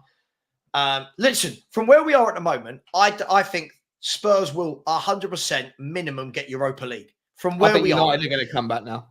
Unless we collapse, unless we we'll look at the league table afterwards, right? But unless we collapse, I think we've got Europa League minimum sewn up, right? 4th to 7th for me is one of Tottenham, Villa, United, and then probably Newcastle. I think that 4, 5, and 6 is West Ham. West Ham for the 7th, into the 7th. West Ham maybe. No, because I think West Ham will focus. I think West Ham have got a really good chance of doing bits in the Europa League. And I think if they continue to do well in the Europa League, then they will end up having to make decisions. I don't think they've got the depth. I think they'll end up having to, focus on one over the other. And so, yeah, no, I hear. I think it's interesting because like Newcastle have completely falling away. Now, I'll always caveat. Newcastle I say to everyone, right? 3 games is a long time in football. That's all I'll say. Not just for Newcastle, for everyone. 3 games from now, we could be sitting there going, "Oh, Villa have bounced back with 3 wins," or "Oh my God, Villa are 5 without a win." That's football, right? You've got to make hay while the sun shines. He's gliding again. He's Foden. He's such a good footballer. Jordan Pickford is such a theatrical goalkeeper. He looks like Henry as well, doesn't he? He looks like Henry. Yeah, he does. Yeah. But with gel, like, looks like Amir. Yeah, listen. Of course, I think you could say the same of Arsenal, of Liverpool, of City. Listen, I think if Arsenal, you've got to worry if Arsenal go out there and bring in a centre forward. I like Jesus, but if you go out and bring in a proper centre forward, an Osimhen, a Tony, it adds a new dimension to. Do you expect the centre forward in January? For them? Who you for Arsenal? Talking about Arsenal. Oh, sorry, I thought it was about Tottenham. Sorry, Arsenal. No. Yeah. For Arsenal, Arsenal haven't got any. Arsenal need to sell players to buy players. Do they? Yeah, to buy someone like Ivan Toney, they'll need to raise money on their FFP. They'll have to sell like a goalkeeper or an Emil Smith Rowe, something like that. Yeah, an Nketiah. I love it. I can't make it tonight, but I do enjoy Sean digging a hole for himself. How passive aggressive. Do you know what that's like? That's like me running up to your doorbell, hitting it, running away to the end of the garden path, and then when you get there going wank out like that, running off, like, in it. It's like I'm going to give it to you, but I don't quite fancy the from a safe space. From a safe space. Yeah. I'm going to fight you, but just from a safe space. Yeah. No touching. We're going to have a fight, but no touching of the face, please. Unbelievable. Everton 1, Man City 3 into the last minutes of the game. I mean, it's been some good games tonight, though. 4-1 Wolves, by the way. 4-1 Wolves, 3-1 City, 2-1 Chelsea. I don't know what you thought. I thought in the first half, I thought Nkunku showed some really nice touches. I don't know if you saw a lot of it. Showed some really good touches. I also saw him. He got put through when it was 1-0 to Chelsea, and he fell over. Jackson slid him through perfectly. Jackson showed some absolute real strength. Then puts through Nkunku, and then Nkunku seems to kick his own foot or something and fall over, and then claim a penalty. I thought I'll tell you what he does look. He looks dreadfully unfit, which is to be expected of someone who's been out for that many months. But yeah, good player though. You've got a good player there. Yeah, good player. It's too late for Chelsea this season. I don't think Chelsea will finish. Sure. If Chelsea will finish, if they're going to get Europe, it will be Conference League at most, right? Yes, I should think so. I mean, let's have a look. Too early to tell. Let's have a look at the table. Go on, bring it up. Hang on, I'm bringing it in. Don't you worry, mate. Alex, join us. Love it when you come on, man. It's always good fun. You tell us what we don't know, and that's the important thing, right? So there's the Premier League table. We'll go down as far as Chelsea. Chelsea are joining the party. Now, the funny thing is, when people are saying they're going to miss out on Europe altogether, they're not a million miles away at this stage. But let's have a look at the top. I mean, look, the top 5. There's a gap created now to Man United, which could be even bigger if we beat Brighton tomorrow, which is why I say, for me, there should be no reason now why we don't get Europe. I think it will be, I don't want to say a catastrophe. I think it will have to be a huge demise, Sean, for us to not make Europe from this position. What do you think? Well, yeah, Champions League is usually 70 points, right? If you get 70 points, occasionally it's 69, occasionally it's 71, 72, but 70 points is usually Champions League, top 4.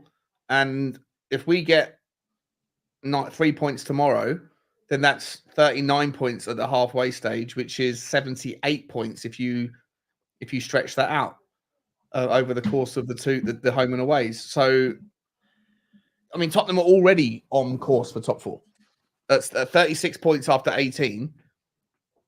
That's 72. Even if you lose tomorrow, that's still 72 points over 38 games. Well, let's have a look at last season's table then, shall we? So in last season's table in the Premier League, Let's see what it took to get top 4. Now, it's only a rough indicator, right? It's just a rough indicator. Top 4 usually, I think 70 points usually, 71, 70, 71, something like that. 71 Newcastle got top 4 last year. 71 points. So we're on 36, which is 72. We're on course. 18. We're on course for it. Yeah. We're on course. Obviously, the difficulty here is... How many points won the league last year? 89 last year. So right now, Liverpool are top and they are 82 wins it this year. At the moment, if Liverpool repeat that, what is it, 84 points they'd get? Yeah. Which was what Arsenal ended second last year. I mean, the interesting thing here is, and the reason why I think Aston Villa are talked about so much now is, if it wasn't for Villa doing what they're doing, you'd say, oh, we're comfortably top 4. But Villa at the moment, this could change very quickly. If all it takes is Man U to win 3 in a row, and we change the story. But Villa at the moment are the team where I look at and go, that's who we've got to keep pace with. Because yes, we're only 1 point behind City, but I truly believe City will do what City do and of course and fly at the table. Arsenal and Liverpool, I don't think there's too many teams out there good enough to beat them, if I'm brutally honest. I'm not saying they're amazing. I just don't know how many games they're going to lose between them. Well, I'll be honest, mate, I think that Arsenal have been bang average in a lot of games and have managed to scrape through and find 3 points in the last 30 seconds of the game. Maybe that's a sign of a champion that you can get it done. But this argument that I don't think they're anywhere near as good a team as they were last year. I really don't. I agree. I think this year, the likes of Wolves, who, by the way, were fantastic tonight. Shout out to that man, whoever it was who was just on the screen, Ryan. Your team on its day is sensational. You're one or two really good players away in the front of the pitch from scoring more goals. You don't concede very many. You don't concede a lot at all, but you are you create a lot of chances. Wolves are picking points up from everybody. No one wants to go to Wolves right now. Wolves away is a terrifying. I've already been to Wolves this year. That was a horrible experience. Teams don't want to go to Wolves. Chelsea, you never know what team you're going to get. Brighton, you never know what version you're going to get. Newcastle United are on the way down. You could look at Crystal Palace. You can go even scroll up. Like go to who's below Wolves. Bournemouth in 12th place. You don't want to play Bournemouth right now, home or away. You don't want to play them. We are in about 3 days' time. I know we are.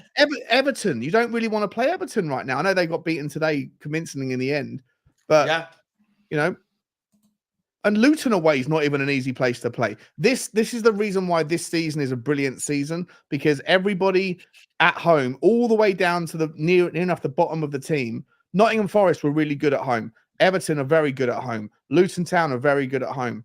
Like, there's teams at the very bottom of, like, there's no easy game anymore. There's no easy game, and I think that's why you'll probably see the lowest winning score and the highest top 4 score.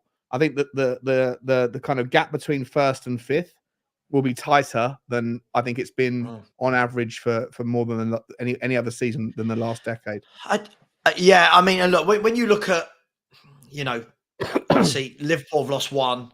Liverpool have lost one game all season. We keep saying they're not what they were. It was to us. It was to us. Yeah, it was VAR gate, wasn't it? VAR gate. Yeah. But I always say this, Sean. I mean, you always know I say this. It's not about what's happened now. It's about who can. It's the business end of the season. Who can still be there after 28, 29 games? Who can give themselves... Liverpool. If Liverpool don't have Salah, they pale. Like, Szoboszlai is not that good. He's not. He was good for the first 4 games. He's been bang average ever since. Luis Diaz does not look like the same sort of player as he did last season. Nunez is a hit and miss and mainly misses. If it's not for Mo Salah, Liverpool's front do not click. And Jota, I know, is still there or thereabouts, but I just don't think Liverpool are that great going forward as they usually are this season. And Mo Salah's away for 4 or 5 games with the African Cup of Nations. So it's going to be interesting to see how Liverpool handle losing him for that period of time. And if there was an injury to him for any length of time, I would sit there and say that I don't think Liverpool are going to be able to cope quite as easily as some of the other teams around them do by losing their best player. Like, Tottenham have lost arguably 3 of our top 5 players. If Liverpool were to lose Virgil van Dijk, Mo Salah, and insert whoever you want next, I think Liverpool would really struggle. Yeah, of course. I think the thing is, they rely very much on Mo Salah to get them out of trouble some games. Yeah, for sure. I do think what we do a lot, though, if I'm being brutally honest, though, I do think that we always just assume that no one's had other injuries. Like, if you actually look at Liverpool, you could say Liverpool haven't had Andy Robertson for however long, who's the best left back in the league. Let's be brutally honest. The last 5-6 years, he's been one of the best left backs in the league. They haven't had Thiago Alcantara all season. They haven't had Jota's missed. I know he played the other day. Jota missed like 12 games in a row or something. Yeah, but it's not. It's not the same as losing Van Dijk and Salah, is it? No, but the thing is, it's still key parts to their team. You know what I mean? Yeah. You could look at all the clubs and say that. Look, at the end of the day, Liverpool's injuries have been nothing compared to Chelsea's, Newcastle's, Tottenham's, in my opinion. And then you can even throw Manchester United in there. Man United have had to fight with Man U have had the worst, I think. Harry Maguire and Johnny Evans in the back four, right? Yeah. So I think the Liverpool have got away lightly with Robertson and Thiago. Yeah, I mean, if I look at Liverpool, let's have a look. So up until recently, Liverpool were missing Diogo Jota, Alexis McAllister, Matip, Robertson, Thiago, and Bajcetic. So they're missing some good players there. Which, if you want to win a title, they're the players you want playing. So the fact that they're missing them and are still top, they've done a good job and not even flying. Like, they're not convincing. How long has McAllister been out for? McAllister's only missed the last 5, I think it is. Diogo Jota missed. Hang on, I'll be able to tell you. But Jota doesn't even start, right? Yeah, but the difference is I know he's an impact. I know he's an impact player, but like that's the equivalent of us losing Perisic. No, it's not. No. Whoa.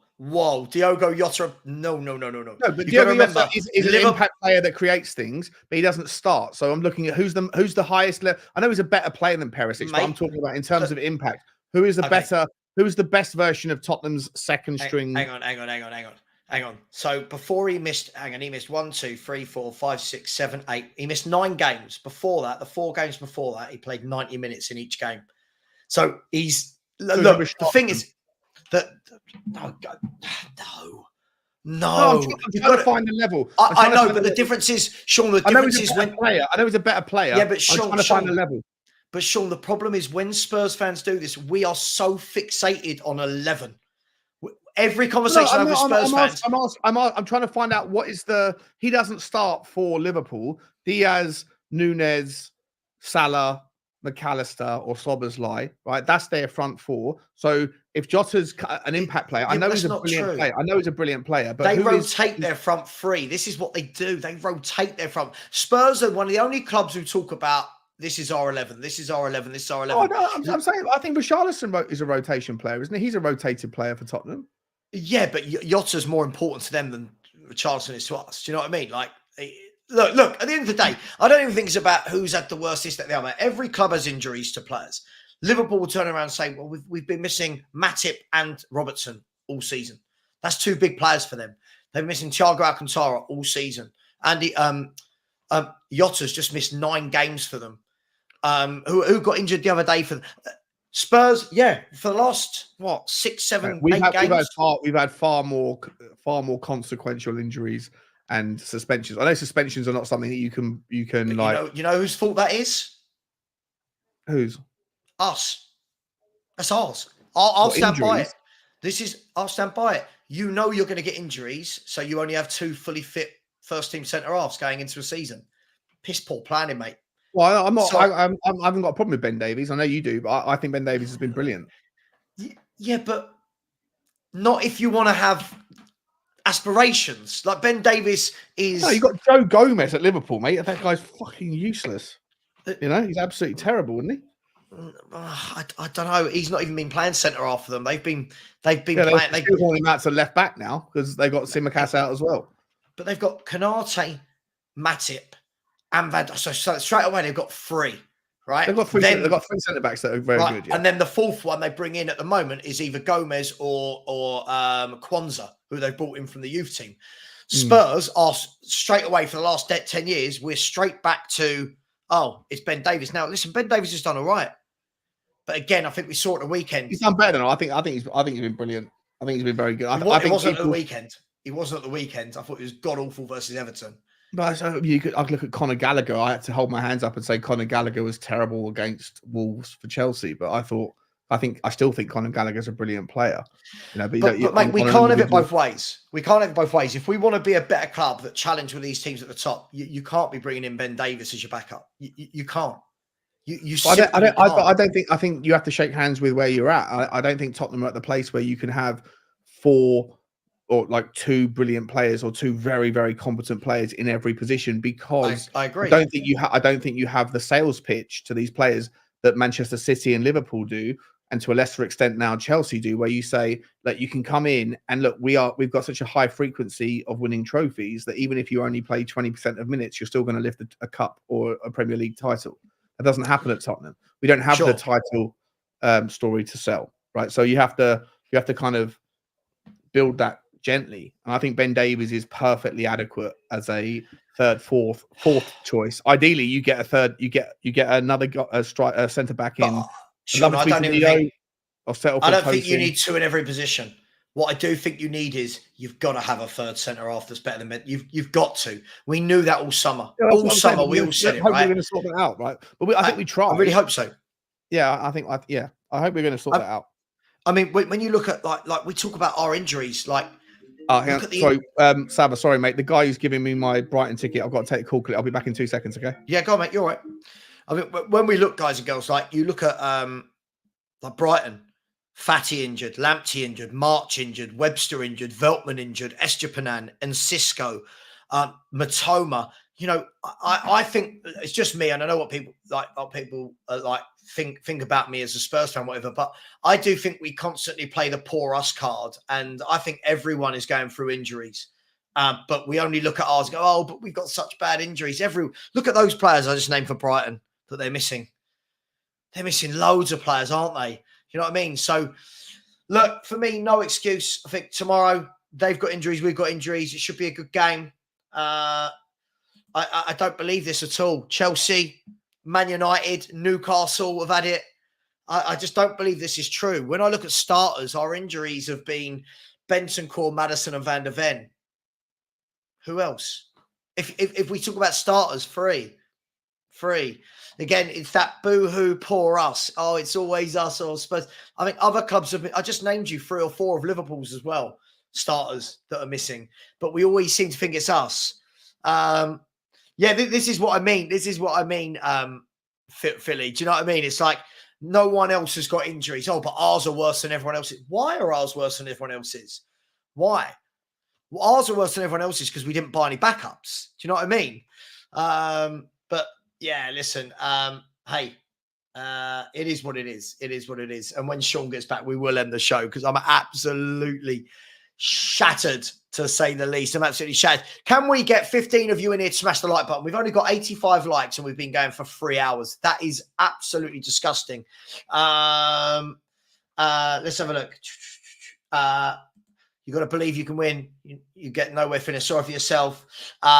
Steve has said, have a look at away games, Sav. Who's got the big guns? It's an advantage. Oh, yeah. I mean, listen, I could be here all night if I look at every team's away games, mate. I could tell you give me a team and I'll have a look at them. Tottenham. Here you go. I'll look at Tottenham. We have got away from home. Tottenham have got Brighton, Man United, Everton, Chelsea, Villa, West Ham, Newcastle, Liverpool, Sheffield United. So I've got some tough ones in there. If we look at Man City away have got... God, they've got a lot of home games coming up. They've got Newcastle, Bournemouth, Liverpool, Brighton, Palace, Spurs, Forest. City have got a few. But what I've noticed is look at Man City's next games. They've got 1, 2, 3, 4, 5, 6, 8 of their next 10 are 8 of their next 12, are at Man City.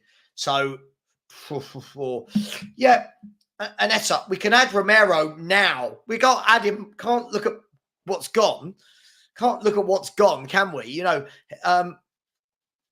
you can't just say I start adding players that haven't missed a single game yet.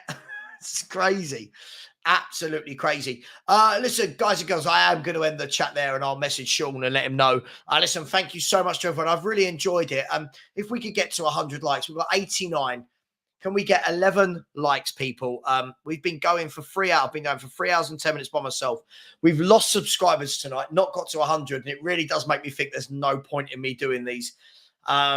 Losing subscribers and not even getting likes. It just feels a little bit detrimental to doing this all night. But listen, let's not end it on a sour note. I've had a really good time. Thank you very much for everybody that has liked. Thank you for the super chat and the memberships, George. I really do appreciate that. If I could just get everyone to please look, I'll put the link in the chat. Here is the link to subscribe. I don't know why 2 people have just unsubscribed in the last half an hour, which is a bit soul destroying.